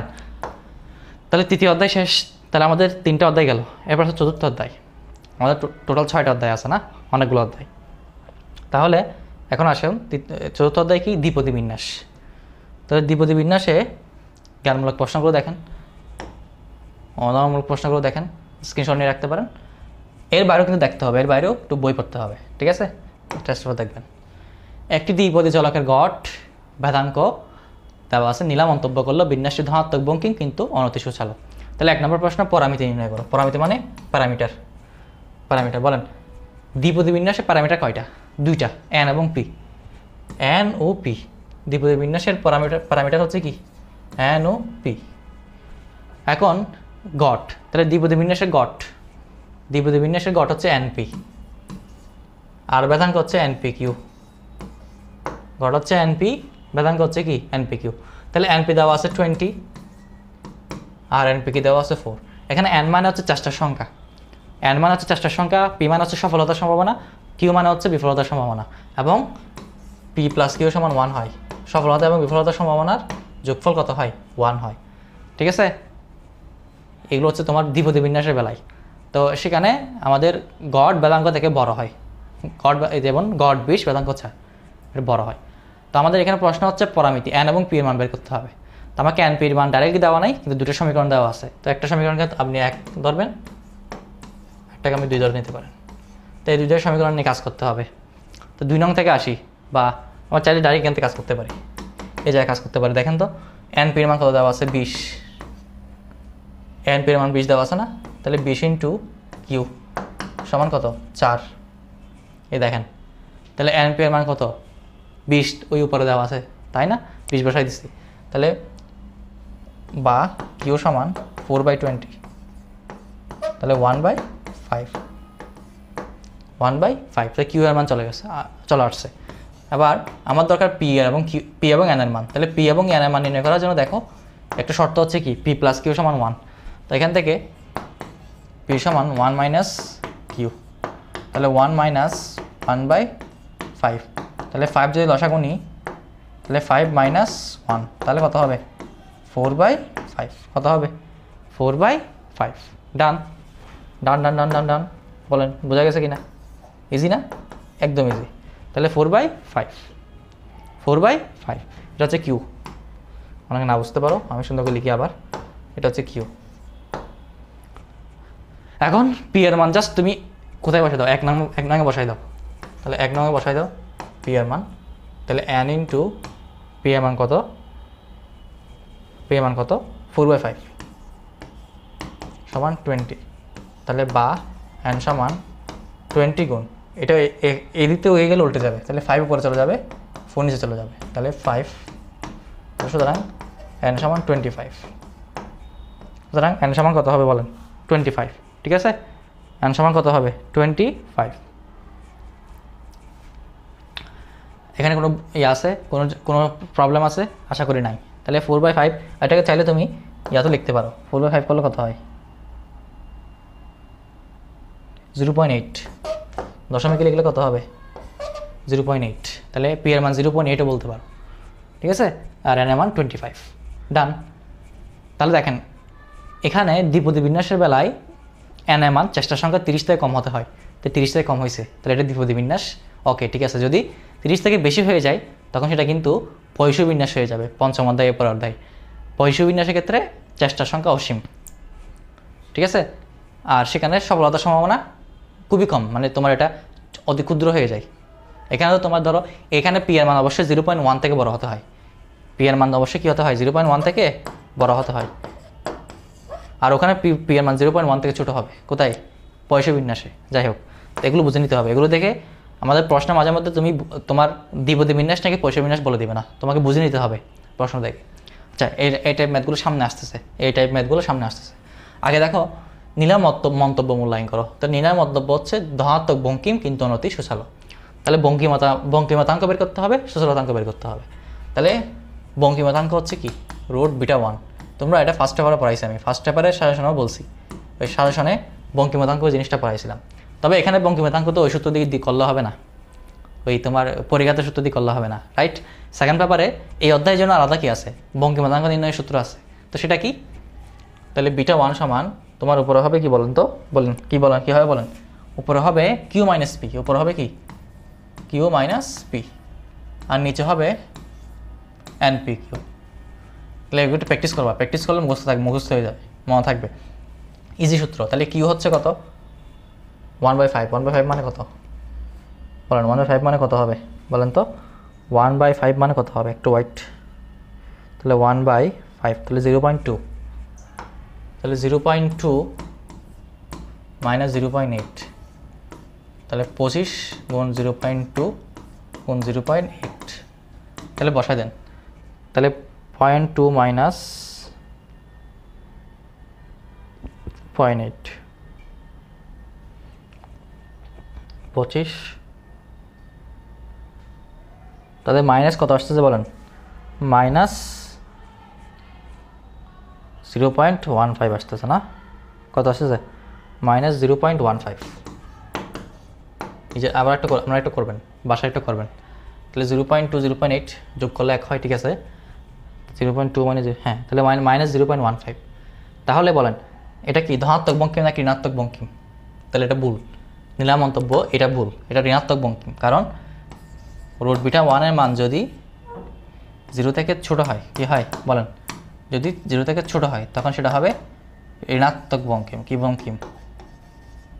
ঋণাত্মক বঙ্কিম। 0 সমান হলে সুষম, আর 0 থেকে বড় হলে ধনাত্মক বঙ্কিম। তো প্রথমটা ভুল। এবার আসেন সূচলতাঙ্ক β2। তো β2 সূত্র β2 বের করার একটা সূত্র আছে না, 3 প্লাস দিতে হবে, তারপর 1 মাইনাস 6pq, 1 মাইনাস কি 6pq ডিভাইড বাই npq। আশা করি আমি ভুল করি নাই। আমি একটু মনে করে দেখি, 1 মাইনাস 6pq ছিল, তারপরে হ্যাঁ ঠিক আছে npq। ওকে ঠিক আছে, তাহলে 3 প্লাস, তাহলে 1 মাইনাস 6 ইন্টু পি হচ্ছে কত? পি হচ্ছে এখন এখানে করলাম 0.2, আবার পিছনে এখানে করলাম 0.2 0.8, নিচে হবে 25 গুণ 0.2 0.8। তাহলে জাস্ট মানগুলো বসায় দিবেন।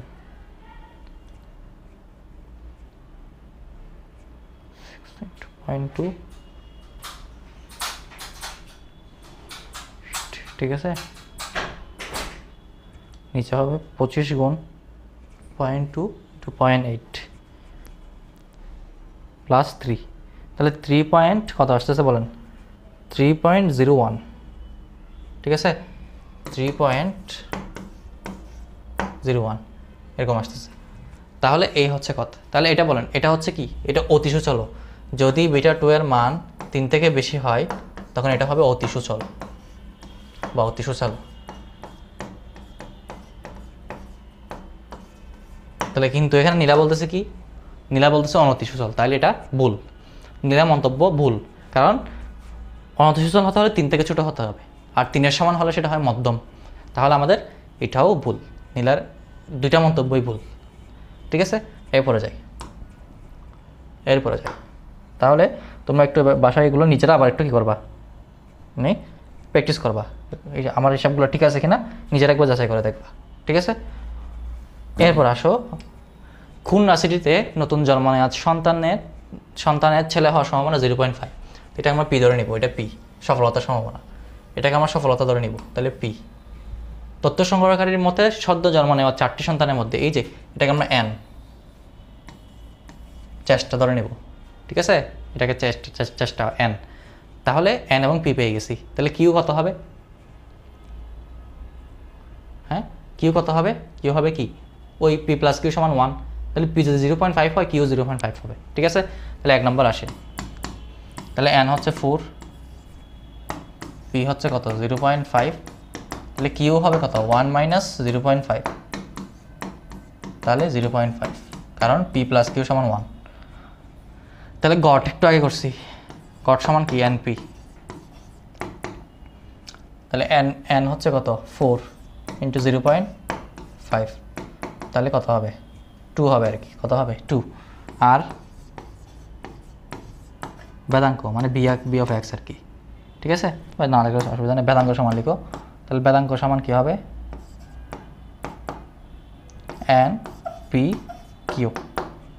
তাহলে এন হচ্ছে কত 4 0.5 0.5। তাহলে 4কে অর্ধেক করলে 2, 2কে অর্ধেক করলে 1, এটা হবে 1। বলেন এটা হবে কত 1। ঠিক আছে, এটা হবে কত 1। ডান, তাহলে এটা হবে আমার 1। আচ্ছা, তাহলে আমাদের এখানে সব ঠিকঠাক আছে। তাহলে তথ্য সংগ্রহকারীর মতে সদ্য জন্ম নেওয়া 4টি সন্তানের মধ্যে, তাহলে 4টি, তাহলে এন সমান 4। ঠিক আছে, তো 4। আর ছেলে হওয়ার সম্ভাবনা বলছে 0.5। ওকে, কোনো অসুবিধা নেই। তাহলে 4 ইন্টু 0.5, তাহলে এটা 0.5 করলে 2 হবে। কত হবে 2 হবে। ই অফ এক্স, এটা কি তুমি ই অফ এক্স লিখতে পারো, এটা বি অফ এক্স লিখতে পারো। এটা হচ্ছে এন পি কিউ। তাহলে 4 ইন্টু 0.5 ইন্টু 0.5। ওকে, তাহলে এটা গেল 2 নাম্বার। আচ্ছা, আমি একটু অনেকক্ষণ টানা নিচ্ছি, 1 মিনিট একটা ব্রেক, 1 মিনিট পর আমি আবার 2 নাম্বারটা শুরু করব, একটু ওয়েট। ঠিক আছে, 1 মিনিট একটা ব্রেক, টানা অনেকক্ষণ তোমাদের সামনে কথা বলতেছি, একটু 1 মিনিট।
ঠিক আছে, ওকে, তাহলে আমরা 2 নম্বরে যাই।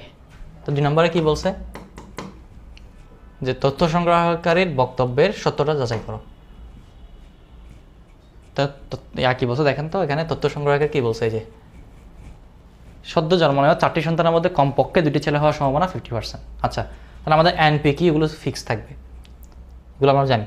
এখন আমাদের সম্ভাবনা বের করতে হলে দেখো, দ্বিপদী বিন্যাসের সম্ভাবনা বের করতে হলে একটা সম্ভাবনা ফাংশন আছে। সম্ভাবনা ফাংশনটা কি, যদি আমি এক্স ধরে নিই, তাহলে এক্স এর সম্ভাবনা ফাংশন হবে NCX p two the power x q two the power 1 - x। এই সূত্র, এটা হচ্ছে সম্ভাবনা ফাংশনের সূত্র। কোন ফাংশনের বেলায়, দ্বিপদী ফাংশনের বেলায়, বা কোন চলকের বেলায়, দ্বিপদী চলকের বেলায়। তা এখানে x এর মান 0 থেকে শুরু হয়, 1 2 অনেক কিছু হতে পারে। ঠিক আছে, তো এখানে আসেন, এইটার বেলায় আমাদের সম্ভাবনা ফাংশন কী হবে, যেটা উদ্দীপকে দেওয়া আছে। তো এটার ক্ষেত্রে হবে, দেখো n এর মান হচ্ছে 4, তাহলে 4cx, তাহলে p এর মান কত, 0.5, তাহলে 0.5 two the power x into 0.5 two the power 4 - x, তাহলে n - x মানে, সরি 1 - x, দুঃখিত, 1 - x, এখানে হবে কি 1 - x। ঠিক আছে, এখানে হবে কি 1 - x। কথা বলতে পারছি? হ্যাঁ, তাহলে এখন আসেন, এখানে আমাদের x এর মান কী হতে পারে, 0 1 2 3 4 পর্যন্ত। ঠিক আছে, 4টি সন্তান, তাহলে 4। তো এখানে বলছে কমপক্ষে 2টি ছেলে, তাহলে কমপক্ষে 2টি ছেলে মানে কি, তাহলে মিনিমাম 2টা ছেলে, তাহলে 2টা বা তার বেশি, তাহলে 2টা ছেলে, মিনিমাম কয়টা ছেলে, 2টা ছেলে। ঠিক আছে, তো এটাকে আমরা দুইভাবে করতে পারি, একটা হচ্ছে আমার 2 3 4 যোগ করলে হয়ে যাবে, অথবা আমরা এই যে একটু আগে পড়ছিলাম, খেয়াল করুন, summation of P of x সমান কি 1 পড়ছিলাম না, মনে আছে? সামেশন অফ পি এক্স সমান কত, 1। তো এখানে খেয়াল করো, তাহলে এখানে আমাদের জিনিসটা এভাবে শুরু হবে না, 0 1 2 3 4 4। ঠিক আছে, তো এটা সমান 1। তো আমি যদি ধরো এক্স 2 থেকে বড়, বা 2 বা 2 থেকে কমপক্ষে 2টি, কমপক্ষে 2টি মানে কি, মিনিমাম 2টি বেশি কী হতে পারে, 3 হতে পারে, 4 হতে পারে, অসুবিধা নাই। তাহলে কমপক্ষে 2টি ছেলে, 3টে হলে অসুবিধা নেই, 4টা হলে অসুবিধা নেই, কারণ মিনিমাম 2টা বলছে, এর থেকে বেশি হলে অসুবিধা নেই। কম হতে পারবে না, যে 0 এবং 1 হতে পারবে না, তো 2 3 3টে হতে পারবে। তো আমি চাইলে এই 3টে যোগ করলে হবে, অথবা একটা কী করতে পারো তুমি, 1 মাইনাস, দেখো এখান থেকে আমি এটা লিখতে পারি যে তোমার এটা সমান, এই যে পি অফ এক্স প্লাস এটা সমান কি লেখা যাবে, 1 মাইনাস এই দুটোকে পাশে নিয়ে যাও, তাহলে মাইনাসে যাবে না। তো আমি কি বোঝাতে চাচ্ছি, সরি, মাইনাস।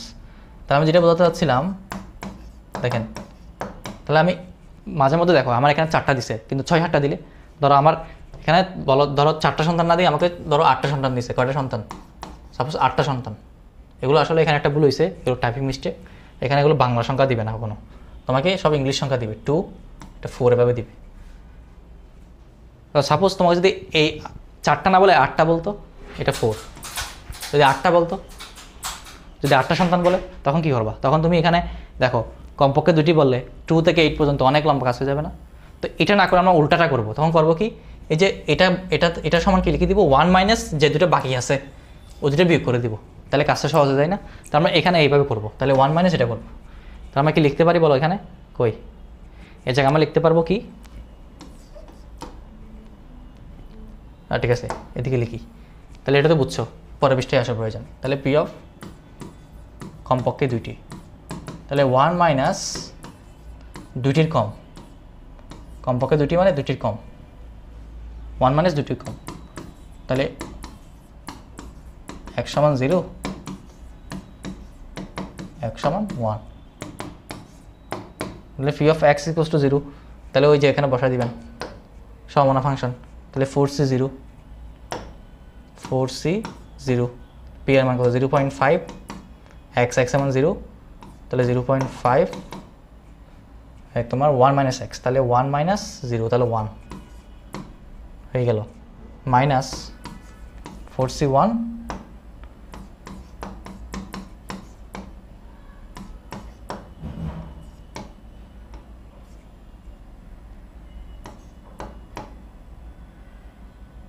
মাইনাস 1, তাহলে 0।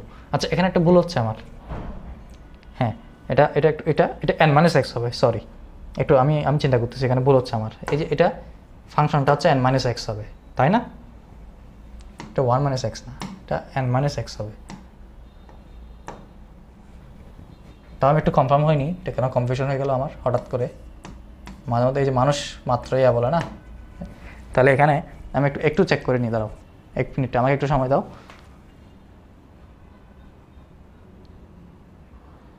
হ্যাঁ, এটা ঠিক আছে, এটা n মাইনাস এক্স হবে, আমার ভুল হয়েছে। তাহলে এটা 4 মাইনাস এক্স, এটা হবে 4 মাইনাস এক্স। ইয়েস, এটা 4 মাইনাস এক্স। এখন ঠিক আছে, এটা 1 মাইনাস এক্সটার, এটা 1 মাইনাস না, এটা n মাইনাস হবে। একটু কালেক্ট করে নিবা, আমি চিন্তা করতেছি এটা তো ভুল হচ্ছে না হলে। তাহলে এখানে এটা 1 না, এখানে n মাইনাস এক্স মানে তাহলে 4 মাইনাস 0, তাহলে 4। আর এখানে 4 থেকে 1 গেলে 3, 4 থেকে 1 গেলে কত হবে? 3। ডান। তাহলে আবার মানগুলো বসা দেন। তাহলে 1 মাইনাস, তো 4c 0 মানে কত হবে? 4c 0 মানে 1 হবে, তাই না? 4c 1, তাহলে ইন্টু এটাও 1, তাহলে 0.5 two the power 4, two the পাওয়ার কত? 4। তাহলে 0.0625 মাইনাস, তাহলে 4c 1 মানে 4, এটা জানি। তাহলে 0.5 ইন্টু 0.53, 0.5 কিউব, তাহলে 0.25। তাহলে বিয়োগ করেন, তাহলে 1 মাইনাস,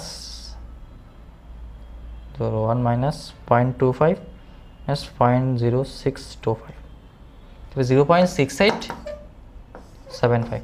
তো এটাকে যদি আমি 100 দিয়ে গুণ করে দিই, তাহলে আমার 68.75%। কয় পার্সেন্ট? 68.75%। তাহলে আমার এখানে বলছে কয় পার্সেন্ট? যে তথ্য সংগ্রহকারীর মতে 2টি ছেলে হওয়ার সম্ভাবনা 50%, কিন্তু আমরা পাচ্ছি কত? 68%, প্রায় 70%-এর মতো। তাহলে সঠিক নয়, বক্তব্য সঠিক নয়, শেষ। তাহলে আমার এখানে একটু আবার বলতেছি, এই জায়গায় আমি প্রথম ভুল করছিলাম, P to the power X, Q to the power n minus X হয়। ঠিক আছে, একটু কনফার্ম হয়ে নিলাম, মাঝে মধ্যে একটু কনফিউশন হয়ে যায় আর কি। তাহলে এটা 1 মাইনাস এক্স না, এটা হবে কি? n minus x. তাহলে এইটুকু। তাহলে আমাদের বলেন কী হয়ে যাবে? এটা 5ম অধ্যায়ের, ঠিক আছে, 4র্থ অধ্যায়। আচ্ছা, আরেকটা আছে। একটি সাম্প্রতিক জরিপে দেখা গেল যে কি দেখা গেল? হক কোম্পানির 30% কলম নষ্ট। তাহলে এই যে এত পার্সেন্ট কলম নষ্ট, এটাকে আমরা সফলতা ধরে নেব। যেটা দাদা থাকবে সেটাকে সফলতা ধরে নিব। তবে কলমগুলি যদি ভালো বলতো ওটাই সফলতা হইতো, নষ্ট হলে নষ্ট হওয়ার সফলতা। যেটা দাদা থাকবে সেটাকে সফলতা পি ধরে নিব। তো কলামগুলো প্রতি প্যাকেটে 12টি করে বাজারজাত করা হয়, তাহলে এটা n, এটা হচ্ছে n। তো এর 1000টি প্যাকেটের উপর জরিপ করা হয়েছে। আচ্ছা যাই হোক, 1 নম্বর প্রশ্ন দেখো, 2টি কলাম নষ্ট হওয়ার সম্ভাবনা, একদম ইজি। তাহলে আগে প্রথমে বলো সমমানা ফাংশন কী হবে, এখানে সমমানা ফাংশন কী হবে। তারপর প্রথমে বলো এখানে n এর মান কত, p এর মান কত।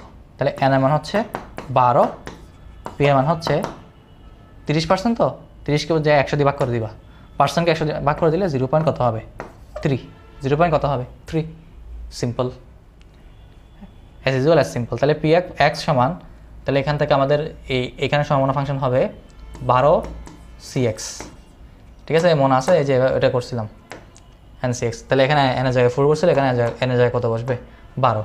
তাহলে 12cx, তাহলে 0.3 টু দি পাওয়ার x। এখন কিউ এর মান কত হবে বলো তো, কিউ এর মান কত হবে তোমরা নিজেরাই একটু চিন্তা করো। 1 মাইনাস 0.3, তাহলে 0.7 কত হবে, 0.7। তাহলে n minus x, 12 minus x, তাহলে এটা সমমানা ফাংশন পেয়ে গেছি। এখন এখানে 2টি কলাম নষ্ট হবে, তাহলে P of x equals two 2। তাহলে জাস্ট আমরা এখানে 12c2 0.3 2 0.7, 12 থেকে 2 গেলে 10, 12 থেকে 2 গেলে কত, 10। তাহলে বসাই দাও, এটা আমি করে রাখছিলাম। এখানে আমার আনসার আসবে হচ্ছে, বলেন কত আসবে, এটা কয় নাম্বার করছিলাম, 3 নাম্বার না, এটা করছিলাম আমি। আচ্ছা এটা মনে হয় করে রাখি নাই, আচ্ছা এটা করি না, অসুবিধা কি, করলে তো হয়। তাহলে এটা যদি আমি করি 0 পয়েন্ট কত আসবে দেখি, 12c2 গুণ 0.3 স্কোয়ার গুণ 0.7 টু দি পাওয়ার 10, তাহলে 0.1 কত আসে, 0.1678, 0.167 এরকম কিছু একটা আসতেছে, ঠিক আছে, ইজি। এরপর হচ্ছে প্রত্যাশিত প্যাকেটের সংখ্যা। দেখেন এটা একটু মাথায় রাখবেন, প্রত্যাশিত প্যাকেটের সংখ্যা কীভাবে বের করে। তো এভাবে বের করার পর প্রত্যাশিত প্যাকেটের সংখ্যা, এখন প্রত্যাশিত কিছু বের করতে বললে কীভাবে করবেন, খুবই সহজ, একটু মাথায় রাখতে হবে। তাহলে প্রত্যাশিত প্যাকেটের সংখ্যা সমান কী হবে দেখো, এই যে এখানে একটা 1000 দেওয়া আছে না বড় করে, 1000, এটা হবে বড় হাতের n। তা আমার মানটা হবে কি দেখো, n ইন্টু তোমাকে যতটা বলছে যে 2টা কলম, মানে 2টি কলম নষ্ট হওয়ার প্রত্যাশিত প্যাকেট। তাহলে P of x equals two 2 বসাই দাও। তাহলে 1000-এর সাথে এটা গুণ করে দাও, 1000-এর সাথে এটা কী করে দাও, গুণ করে দাও। তাহলে এটা কত পাইছিলাম, 0.1678 এরকম পাইছিলাম। তাহলে গুণ করলে আমার 167.8, তার মানে এটাকে আমরা পূর্ণসংখ্যা নিয়ে যাবো, পরবর্তী পূর্ণসংখ্যা কত লিখে দাও, 168। তাহলে প্রায় 168টি। বলো প্রত্যাশিত, মানে 2টি কলম নষ্ট হওয়ার সম্ভাবনা হচ্ছে এটা, আর 2টি কলম নষ্ট হওয়ার প্রত্যাশিত, 2টি কলম নষ্ট হবে এরকম প্রত্যাশিত প্যাকেট হচ্ছে কয়টা, 168টা প্রায়। এখন উদ্দীপকের বিন্যাসটি গড় এবং বেদাঙ্কের মান নির্ণয়পূর্বক মন্তব্য করো। তোমরা নিজেরাই করতে পারবা। বলো গড় এবং বেদাঙ্ক কীভাবে করবা। গড় সমান হচ্ছে এনপি, বেদাঙ্ক সমান কি এনপি কিউ, জাস্ট গুণ করে দাও। তাহলে গড় কী হবে, অবশ্যই বেদাঙ্ক থেকে বড় হবে, সেটা লিখে দিব লাস্টে, ব্যাস ডান। তাহলে একটা হবে 3.6, একটা হবে 2.52 আশা করি, ঠিক আছে, ঠিক আছে। তাহলে একটা হবে 3.6 আশা করি, 12 গুণ 0.3, হ্যাঁ 3.6, তার সাথে আবার যদি তুমি কী করে দাও 0.7 গুণ করো, তাহলে হ্যাঁ পারবা, ডান। তাহলে এটা হবে। এরপর আসো, তাহলে আমাদের চতুর্থ অধ্যায় শেষ। তাহলে পঞ্চম অধ্যায় পয়সু বিন্যাস। তাহলে পয়সু বিন্যাস দ্বিপদী বিন্যাসের সাথে পয়সু বিন্যাসের পার্থক্য কোথায়। পয়সু বিন্যাসে তোমার চেষ্টা সংখ্যা হবে অসীম, এন এর মান অনেক বড় হবে, ওখানে ছিল এন এর মান 30 থেকে ছোটো। তারপর এখানে পি এর মান অনেক ছোটো হবে, ওখানে ছিল 0.1 থেকে বড়, এখানে 0.1 থেকে ছোটো হবে, খুবই ক্ষুদ্র মান আসবে, ঠিক আছে। আসো তাহলে আমরা এটা দেখে বুঝে যাব যে, মানে ওইগুলো দেখলে বুঝতে পারবো এটা পয়সু বিন্যাস। আর দ্বিপদী বিন্যাসের প্যারামিটার ছিল কি এন এবং পি, আর পয়সু বিন্যাসের প্যারামিটার কী হবে বলতো, এম। পয়সু বিন্যাসের প্যারামিটার হবে এম, একটাই প্যারামিটার। এবং পয়সু বিন্যাসের গড়, বেদাঙ্ক এবং প্যারামিটার সমান। কী বললাম, পয়সু বিন্যাসের গড়, ভেদাঙ্ক এবং এটা সমান কী হবে, প্যারামিটার হবে। মানে পয়সা বিন্যাসের গড় এবং ভেদাঙ্ক সমান, কিন্তু দ্বিপদী ক্ষেত্রে হচ্ছে কী হবে, দ্বিপদী বিন্যাসের ক্ষেত্রে গড় ভেদাঙ্ক থেকে বড় হবে। ঠিক আছে। আচ্ছা, আমরা এখন আসি। তাহলে এই যে পরামিতির মান বের করতে বলছে, উদ্দীপকের এক হতে বিন্যাসটি পরামিতির মান, তাহলে এম এর মান নির্ণয় করতে হবে। তো এম এর মান নির্ণয় করতে হলে আমাকে কী লাগবে বলো তো, এই বিন্যাসটার সমমানা ফাংশন। যেমন একটু আগে দ্বিপদীটা দেখছি, তাহলে এখানে সমমানা ফাংশনটা কী হবে, দেখো সমমানা ফাংশনটা কী হবে, দেখো এটা সমমানা ফাংশন হবে এরকম, p of x equals to e to the power minus m to the power x. কী বললাম, ই টু দি পাওয়ার, বলেন কী হবে, e to the power minus m into m to the power কি x, তারপর নিচে x factorial, নিচে কী হবে এক্স ফ্যাক্টোরিয়াল। তাহলে এটা হচ্ছে পয়সু বিন্যাসের সমমানা ফাংশন। কি ফাংশন, সমমানা ফাংশন। এখানে এক্স এর মান 0 থেকে শুরু হয়ে একদম ইনফিনিটি পর্যন্ত হতে পারে, ইনফিনিটি পর্যন্ত হবে। ঠিক আছে, 0 একদম ইনফিনিটি পর্যন্ত। ওকে, এখন আমাদের কথা হচ্ছে তাহলে একটি এই উদ্দীপকের রেখে কী বলছে, P of x equals two 2 সমান P of x equals two 3। তো চলেন করি। তাহলে এক নাম্বারটা করতে ধরছি না, এক নাম্বারটা ধরছি। তাহলে পি অফ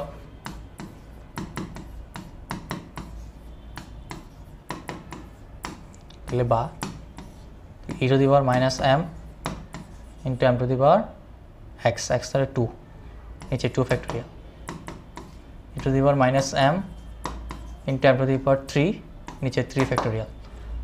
তাহলে বলো কী হবে বিষয়টা, তাহলে বা এখানে দেখো এই পাশেও আছে, এটা আছে, এটা বাদ। তারপর এখানে এম স্কোয়ার, এখানে এম কিউব, তাহলে এম স্কোয়ার দ্বারা ভাগ করে দিলে এদিকে আর একটা এম থাকবে। কয়টা এম থাকবে, একটা এম। ওই পক্ষকে এম স্কোয়ার দিয়ে ভাগ করে দাও, তাহলে এম স্কোয়ার চলে যাবে, এখানে এম স্কোয়ার দিয়ে ভাগ করলে একটা এম থেকে যাবে। আর এবার নিচে 2 ফ্যাক্টোরিয়াল মানে কি, 2 ফ্যাক্টোরিয়াল মানে হচ্ছে 2 থেকে শুরু করবা তার আগের সংখ্যাগুলো। 3 ফ্যাক্টোরিয়াল মানে 3 গুণ 2 গুণ 1। তবে তোমাদের এত কিছু করতে হবে না, এভাবে করতে পারো, অথবা তোমরা চাইলে ক্যালকুলেটর ডাইরেক্ট বসাতে পারবা। 3 দিয়ে এখানে একটা শিফট দিয়ে এটা ইয়া থাকবে, এরকম ফ্যাক্টোরিয়ালের চিহ্নটা থাকবে। এটা ঠিক কোথায় আছে, এখানে একটু খেয়াল করতে হবে।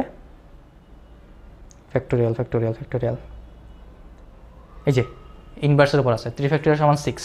তোমরা খুঁজে নিবা কোথায় কোন বাটনের উপর আছে, দেখবা শিফট দিয়ে ওটা ক্লিক করলে হয়ে যাবে। তাহলে 2 ফ্যাক্টোরিয়াল মানে 2 ফ্যাক্টোরিয়াল মানে কত, 2, উপরে কিছু নাই 1, কারণ এটা ভাগ হয়ে গেছে। এখানে এম, 3 ফ্যাক্টোরিয়াল মানে 6। তাহলে এখন এদিকে ভাগ করে দাও, দেখো তো 2 দিয়ে ভাগ করলে 2 দিক, এখানে উভয় পক্ষকে 2 দ্বিগুণ করে দাও, তাহলে এটা চলে যাবে, 2 দ্বিগুণ করলে এটা 3 হয়ে যাবে।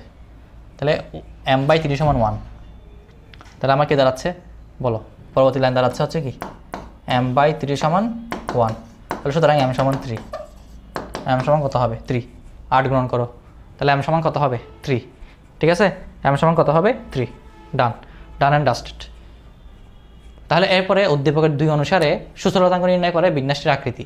তাহলে সুচলতাঙ্ক বের করতে বলছে, তাহলে সুচলতাঙ্ক কি ওই ইয়ার মতো হবে, কি দ্বিপদী বিন্যাসের মতো না, এখানে সূত্র আলাদা।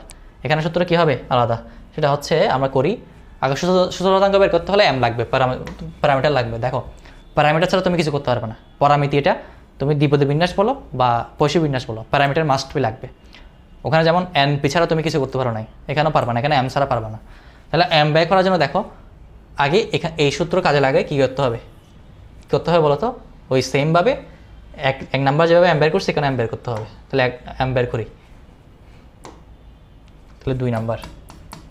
তাহলে আমরা এখানে বলা হয়েছে কি x = 3 সমান 4, মনে হয় না, 3 সমান 4। তাহলে বা e to the power minus m cube divide by 3 factorial e to the power m to the power 4 divide by 4 factorial. তাহলে কাটাকাটি করে ফেলো, প্রথমে কাটাকাটি কি যাবে,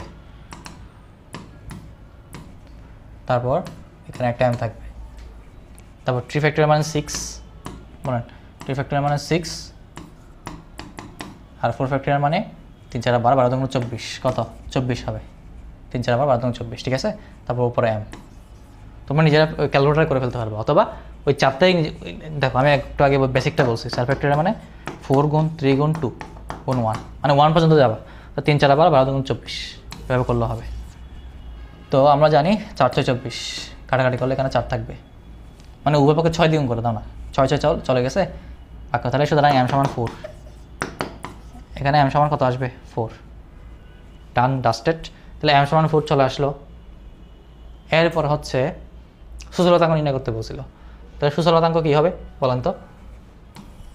বিটা 2 সমান এটার ক্ষেত্রে 3 প্লাস 1/m, 3 প্লাস 1/m, তাহলে m এর মান কত 4, তাহলে 1/4, 3 প্লাস 1/4, তাহলে কত হবে 25 আর কি, 1কে 4 দিয়ে ভাগ করলে কত হয় 0.25 হয়, কত হয় তাহলে 3.25। তাহলে এখানে বিটা 2 এর মান 3 থেকে বড়, তাহলে এটা কী হবে অতি সুছালো, কী হবে অতি সুছালো। আচ্ছা আমি এক্সট্রা একটা প্রশ্ন অ্যাড করে দিই, যদি বলা হতো এখানে বঙ্কিমাতাঙ্ক বের করো, তাহলে কীভাবে করতে? তাহলে ইজি, বঙ্কিমাতাঙ্ক বের করার সূত্রটাও শিখে নাও বা দেখে নাও, তোমরা তো আগে শিখছো, এগুলো জাস্ট তোমাদের রিভিশন করা দিচ্ছি। তাহলে ওটা হচ্ছে এরকম, রুট এটা সমান 1 সমান 1/√m, 1 কী হবে বলেন 1/√m, তাহলে 1/√4, তাহলে 1/√4 মানে কত 2 মানে 0.5, তাহলে 0.5 কি 0 থেকে বড় নাকি ছোটো? 0 থেকে বড়, তার মানে ধনাত্মক বঙ্কিম। তাহলে এটা কী হবে ধনাত্মক বঙ্কিম অতি সুচালো। যদি এটা বের করতে পারো নাই, যদি বের করতে বলতো আর কি, তাহলে এভাবে করতাম। তাহলে সূত্র দুটো একটা দেখে নাও, এই হচ্ছে কথা। এরপর আসি, হ্যাঁ তাহলে কোনো জ্যাকেট ফ্যাক্টরির তৈরিকৃত জ্যাকেটের 0.2% খারাপ, তাহলে এটা হচ্ছে তোমার পি এর মান, সম্ভাবনা মানে সফলতা, তাহলে 0.2%, 100 দিয়ে ভাগ করলে 0.002। তোমরা দেখো ওই বললাম না পয়সু বিন্যাসের ক্ষেত্রে পি এর মানটা অনেক ছোটো হবে, 0.1 থেকে ছোটো হবে, আর ওখানে 0.1 থেকে বড় হবে। তাহলে দেখো আর এখানে দেখো এখানে একটা জিনিস মিসিং ছিল, তৈরিকৃত জ্যাকেটের 100টি করে প্যাকেটজাত করা হয়, এটা এখানে ভুলে আসে নাই, তো এটা এখানে অ্যাড হবে। তো এখানে ওটা আমি এক্সট্রা করে লিখে দিছি আর কি, এখানে n এর মান হবে 100, ঠিক আছে, n এর মান হচ্ছে কি 100। তাই দেখো পয়সু বিন্যাসের বেলায় n এর মান 30 থেকে বড় হবে, রাইট ওটা, আর দ্বিপদী চলকের বেলায় 30 থেকে ছোটো হয়। আর এখানে তোমার 30 থেকে বড় মানে এখানে n সমান তোমার অসীম পর্যন্ত হতে পারে, ওকে, চেষ্টার সংখ্যা অনেক হতে পারে, তবে সফলতার সম্ভাবনা খুব ছোটো হবে। তারপর এখন এখান থেকে আমরা m বের করে ফেলতে পারি, কি বলতো, কী বের করতে পারি বলতো m, তাহলে m সমান হচ্ছে np, তাহলে n হচ্ছে 0.002 আর p হচ্ছে 100, তাহলে এটা 0.2 হয়ে যাবে। তাহলে এখন আমাদের বের করতে বলছে কি x = 2, তো সম্ভাবনা ফাংশন তুমি অলরেডি তোমাকে আগের ম্যাথে করাইছি, খুব ইজি। তাহলে a⁻−m, m এর মান কত 0.2 ইন্টু 0.2 x কত, x হচ্ছে 2, হ্যাঁ এই যে 2 ফ্যাক্টোরিয়াল। তো আমি হিসাব নিকাশ করো, এটা হিসাব নিকাশ করলে আমার কত আসবে 0.0164 এটা আসবে, ঠিক আছে, তোমার নিজে রাখবা করবা। এবার আসো 2 নাম্বার, উদ্দীপকের আলোকে ম্যানেজারের বক্তব্যের সততা যাচাই করো।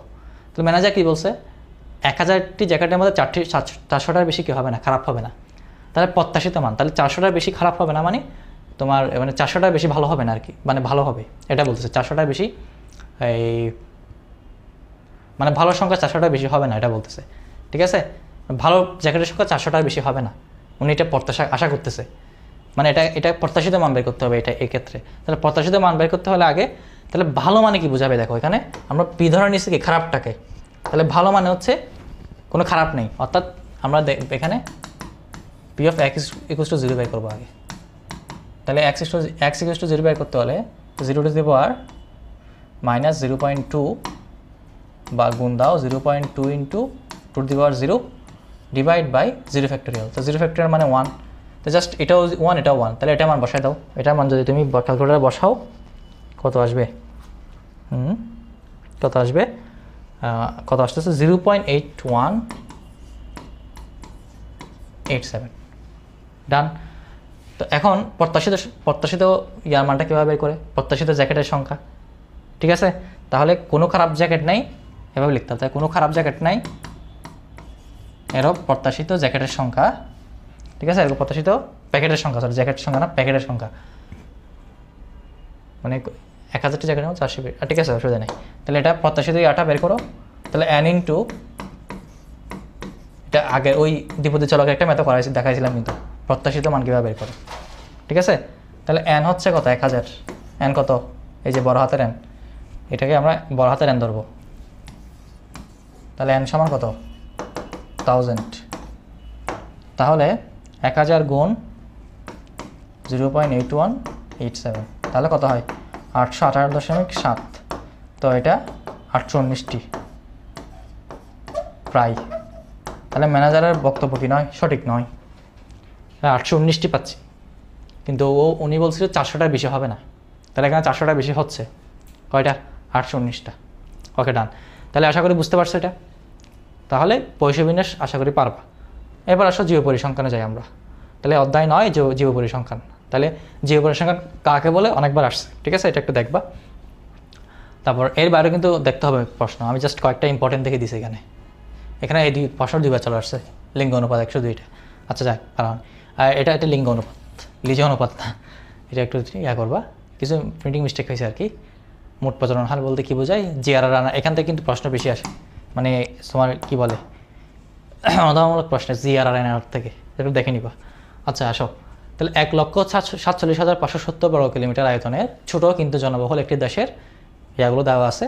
তখন প্রথম প্রশ্ন কি দেখো তো, জনসংখ্যা ঘনত্ব, তাহলে ডেনসিটি। তো এটা হচ্ছে তোমার টোটাল পপুলেশনকে টোটাল এরিয়া দ্বারা ভাগ করতে হবে। তো তুমি আগে লিখবা দেওয়া আছে টোটাল মোট জনসংখ্যা, মোট তোমার তারপর আয়তনটা। তাহলে এখানে বলো তোমার জনসংখ্যা কত, ওই একটু বসাবা 1497 72 364 ডিভাইড বাই 147,570।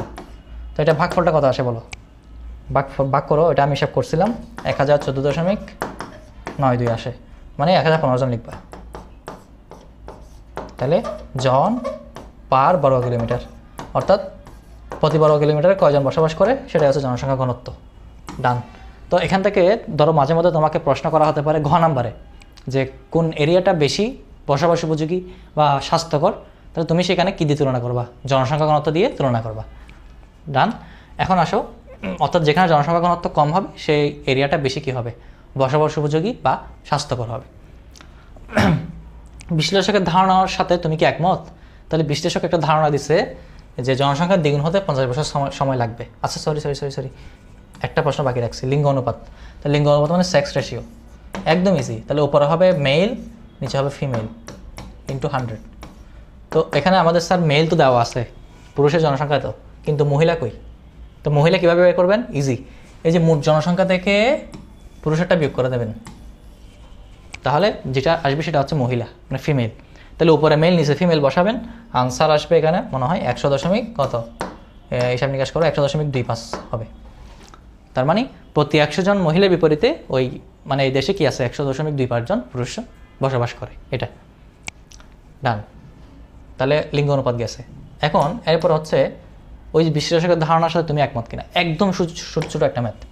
তাহলে জনসংখ্যার দ্বিগুণ হতে যদি আমার n বছর সময় লাগে, তাহলে আমি ধরে নিলাম n বছর সময় লাগে, তাহলে n সমান আমাদের 2টা পদ্ধতি আছে এটা নির্ণয় করার, একটা হচ্ছে জ্যামিতিক পদ্ধতি, একটা এক্সপোনেনশিয়াল পদ্ধতি। তাহলে এক্সপোনেনশিয়াল পদ্ধতি একদম ইজি, ln 2/r। আর মানে কি স্যার? আর মানে হচ্ছে জনসংখ্যা বৃদ্ধির হার। এখানে আর দেওয়া আছে কত, 1.34%। ওই যে জনসংখ্যা বৃদ্ধির হার, কত 1.34%। তাহলে আর এর মান হচ্ছে 1.34%। এই 100 দিয়ে ভাগ করে দেন, 0.0134। তাহলে এখানে বসা দিতে হবে, ln 2 এর মান 0.69 এরকম কিছু একটা আসবে, ঠিক আছে। তাহলে ভাগ করে দাও, ভাগ করলে এটা আনসার আসার কথা হচ্ছে 51.34। তার মানে 52 বছর। কত? প্রায় 52 বছর। প্রায় কয় বছর? 52 বছর। আর বিশ্লেষক বলছে কয় বছর লাগবে? 50 বছর। তাহলে বিশ্লেষকের ধারণা সঠিক নয়, তার সাথে আমি একমত নয়। আমার প্রায় কয় বছর লাগতেছে? 52 বছর। শেষ, একদম ইজি। পরেরটাতে আসো, পরের প্রশ্নটা দেখো তো, বগুড়া জেলার জনসংখ্যা ঘনত্ব নির্ণয় করো। এটা তোমাদের কাজ, নিজেরা করবা।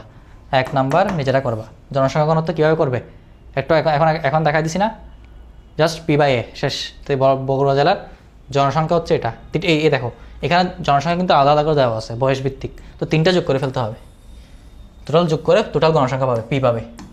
আর এরিয়া দেওয়া আছে এই যে আয়তন ভাগ করে দিলে কাজ শেষ বাংলাদেশ। তাহলে 1 নাম্বার তোমরা নিজেরা করে আনসারটা আমাকে বলবা, ঠিক আছে? এটা আমি করে দিচ্ছি না, জান। তাহলে 2 নাম্বার আসেন। 2 নাম্বারটা কি বলছে? নির্ভরশীলতার অনুপাত বের করে কি করো?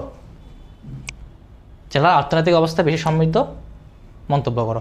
তো যে জেলার মধ্যে নির্ভরশীলতার অনুপাত কম হবে সে জেলা বেশি সমৃদ্ধ। তো আমি বের করি, তো সূত্রটা কি বলেন? সূত্রটা হচ্ছে প্রথমে যদি ঢাকা কি সরি পাবনা এবং বগুড়া, তাহলে DR dependency ratio of Pabna equals to কীভাবে করে এটা? হ্যাঁ, এটা করতে হবে হচ্ছে আমাদের উপরে হবে যারা বেকার, মানে বেকার বলতে কোন কোন বছর, যারা 0 থেকে 15 বছর বয়সী তারা, প্লাস যারা আবার 64 বছর প্লাস বা 65 বছর প্লাস। তাহলে এরা হচ্ছে মূলত ইনকাম করে না। ইনকাম করে কারা? 14 থেকে 65 বছর যারা আছে তারা।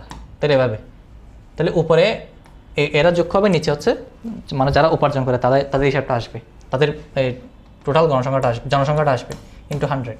তো তোমাকে আলাদা আলাদা করে দেওয়া আছে না? আচ্ছা 0 থেকে 14 আমি কি 15 দিছি? হ্যাঁ, এটা 14 হবে, সরি 0 থেকে 14, এটা 15 থেকে 65, এটা 15 থেকে 65, 64 মেবি, 65ও না 64। এখানে একটা আমি ওই 4-5-এর মধ্যে একটা গুলাই ফেলছি, ঠিক আছে? 4-5-এর মধ্যে কি করে গুলাই ফেলছি। দেখো এটা যদি তোমার গুলাই যায়, একটা টেকনিক আছে, দেখো তো তোমাকে কিন্তু এই যে এখানে তোমার একটা মাথা কাটাবা 15 থেকে 66, ঠিক আছে? 65 প্লাস টিক লিখছিলাম, হ্যাঁ সরি টিক লিখছিলাম এটা। তাহলে এটা হ্যাঁ এখন ঠিক আছে, একদম পারফেক্ট। তো শুধু এখানে একটা ভুল হয়েছিল 14টা। তাহলে মানে উপরে যারা আছে, উপরে যেগুলো বোঝাচ্ছে এগুলো হচ্ছে তোমার যারা উপার্জন করতেছে না। মানে আমাদের ধরে নেওয়া হয় যে 0 থেকে 14 বছরের যারা, তারা উপার্জন করে না, 65 বছর প্লাস তারা উপার্জন করে না, উপার্জন করে এরা। তাহলে এদের উপর এদের নির্ভরশীলতা, এরা কতটুকু নির্ভরশীল? কারণ এরা উপার্জন করবে, সে টাকার উপর এরা নির্ভরশীল হবে, তাই না? তো এটাই হচ্ছে নির্ভরশীলতার অনুপাত। তাহলে বলেন এখানে বসায় দিবেন, সংখ্যাগুলো বসায় দিবেন, ঠিক আছে? নিচে এটা বসাবেন, উপরে এই দুটো যোগফল বসাতে হবে। তো আমার এখানে আমি ওগুলো হিসাব করে রাখছি। আমার বসানোর পর আমার আনসার আসবে হচ্ছে 40.37 পাবনার জন্য। তো সেমভাবে আমি কোথায় করবো? বগুড়া না একটা, বগুড়া কিনা, এস বগুড়াটা করে ফেলবো। সেম সূত্র বসাবো, তাহলে আনসার আসবে 39.92। তাহলে বলেন কোথায় নির্ভরশীলতার অনুপাত বেশি? ডিআর, অর্থাৎ পাবনায়। তার মানে কোনটা বেশি হবে? প্রশ্ন কি ছিল? প্রশ্ন ছিল হচ্ছে কোন জেলার অর্থনৈতিক অবস্থা বেশি সমৃদ্ধ? অবশ্যই দ্বিতীয়, মানে বগুড়া জেলার, কারণ এখানে নির্ভরশীলতার অনুপাত কম। অর্থাৎ এখানে প্রতি 100 জন মানুষের উপর 40 জন মানুষ ডিপেন্ড করে, আর এখানে প্রতি 100 জন মানুষের উপর 39 জন, প্রায় 40 জন আর কি। তাও হালকা ডিফারেন্স, কিন্তু বেশি না আসলে। মানে অর্থনৈতিক অবস্থা প্রায় সেম ওদের, হালকা ডিফারেন্স, মানে সামান্য বগুড়া একটু এগিয়ে, হালকা এগিয়ে একদম, মানে 19-20 বলো না ওইরকম। ডান। তাহলে আমাদের এটা গেল। লাস্ট প্রশ্ন দেখবো আমরা একটা, এটা দিয়ে আমাদের ক্লাস শেষ করে দিব ইনশাল্লাহ। তো লাস্ট প্রশ্নটা দেখেন। তাহলে অশোধিত জন্মহার নির্ণয় করতে বলছে। তাহলে CBR, growth birth rate, CBR কীভাবে করে বলেন? সিবিআর কীভাবে করে? তোমার টোটাল কতজন শিশু জন্ম নিচ্ছে, জীবিত শিশু জন্ম নিচ্ছে, তার সাথে টোটাল জনসংখ্যার অনুপাতটা নিব ইন্টু কত হয় বলেন? 62টার ক্ষেত্রে কত হয়? 1000, হ্যাঁ 62টার ক্ষেত্রে 1000 নিতে হবে। তাহলে এখানে বলেন এখানে কত আছে টোটাল শিশু জন্মসংখ্যা? এটা কি ঢাকা বিভাগেরটা? তাহলে ঢাকা বিভাগে 24,500 বসা দিবেন। নিচে ঢাকা বিভাগে টোটাল জনসংখ্যা কত? এই যে এটা 20, এটা না কিন্তু ওটা খেয়াল রাখতে হবে। তাহলে 20,80,000, 20,80,000 আর কি। তো এটা যদি আমি হিসাব করি, এটা আসার কথা হচ্ছে 11.78 আসবে। এটা অশোধিত জন্মহার। এবার আসো 2 নাম্বার। আচ্ছা পরে চেষ্টা করি 2 নম্বর, অসুবিধা নেই। 2 নম্বর কী বলছে? কী ছিল প্রশ্নটা? ঢাকা ও সিলেট বিভাগের সাধারণ প্রজনন হার নির্ণয় করো। সাধারণ প্রজনন হার কীভাবে করে? এটা হচ্ছে তোমার ওই general fertility rate, GFR. GFR, general fertility rate. তো এটা করার জন্য উপরে তোমার টোটাল শিশুর জন্মসংখ্যা হবে, নিচে মহিলা বলতে সব না, যারা হচ্ছে শিশু জন্মদানে সক্ষম। তো শিশু জন্মদানে সক্ষম কত বছর থেকে কত বছরের নারী, 15 থেকে 49 বছরের যেসব মহিলা আছে তারাই হচ্ছে কি শিশু জন্মদান করতে পারে, শিশু জন্মদান দিতে সক্ষম, তাদের প্রজনন ক্ষমতা আছে। তো টোটাল জনসংখ্যার সাথে ওই এত বছরের মধ্যে কতজন কি আছে মহিলা আছে ওইটার সংখ্যাটাকে ভাগ করব ইন্টু 1000, তাহলেই হয়ে যাবে। তাহলে আমি এখানে একটা পাবো হচ্ছে Dhaka, CFR of Dhaka, D Dhaka. তো এইখানে তুমি বসালে আমার ঢাকার আনসার আসবে হচ্ছে 32.67। এই যেখান থেকে বসা দিব, কী কী বসাবে, এটা তো জনসংখ্যা, এটা হবে বি, আর এটা হবে কি, এটা হবে এফ, এইগুলা, ঠিক আছে। তো এখানে এটা হবে বি সিলেটের ক্ষেত্রে। তাহলে সিলেটেরটা আমার আনসার আসবে বসানোর পর,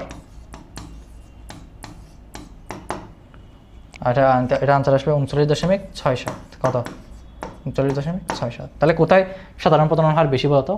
সিলেটে। কোথায়? সিলেটে। ঢাকায় 32, সিলেটে 39। তাহলে কোথায় বেশি? তো আমাকে নির্ণয়পূর্বক তুলনা করতে বলছে, তুলনা করে দিলাম, শেষ। তাহলে আমাদের এটা থেকে এটা বেশি লিখে দিবা।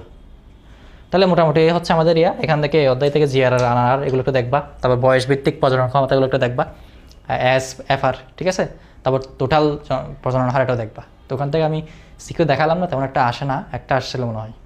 যাই হোক, মোটামুটি আশা করি এই যে এইগুলো মোটামুটি করলে এখান থেকে কিন্তু লিঙ্গ অনুপাত, জনসংখ্যা ঘনত্ব, তারপর হচ্ছে নির্ভরশীলতা অনুপাত থেকে বেশি আসে প্রশ্ন। ওকে, তাহলে তোমাদের অনেক লম্বা একটা হয়েছে। তোমাদের ভালো লাগলে চ্যানেলটা অবশ্যই সাবস্ক্রাইব করে রাখবা, ঠিক আছে। বন্ধুবান্ধবকে ক্লাসটা শেয়ার করে দিতে পারো। তাহলে ইনশাল্লাহ আশা করতেছি তোমরা খুব দারুণ একটা পরীক্ষা দিবা, এই সাজেশনটা তোমাদের জন্য খুব ইফেক্টিভ হবে, এই আশা রেখে আজকে তোমাদের কাছ থেকে বিদায় নিচ্ছি। আমার কিন্তু তোমাদের জন্য MCQ সাজেশনে কিন্তু তোমরা পাচ্ছ, কিন্তু এটা জাস্ট সিকিউ সুপার সাজেশন। তাহলে MCQ সাজেশনটা দেখে নিবা, ইনশাল্লাহ অনেক বেশি হেল্পফুল হবে। তাহলে ভালো থাকো, ভালো মতো পরীক্ষা দাও, তোমাদের সুস্থতা কামনা করতেছি। আসসালামু আলাইকুম।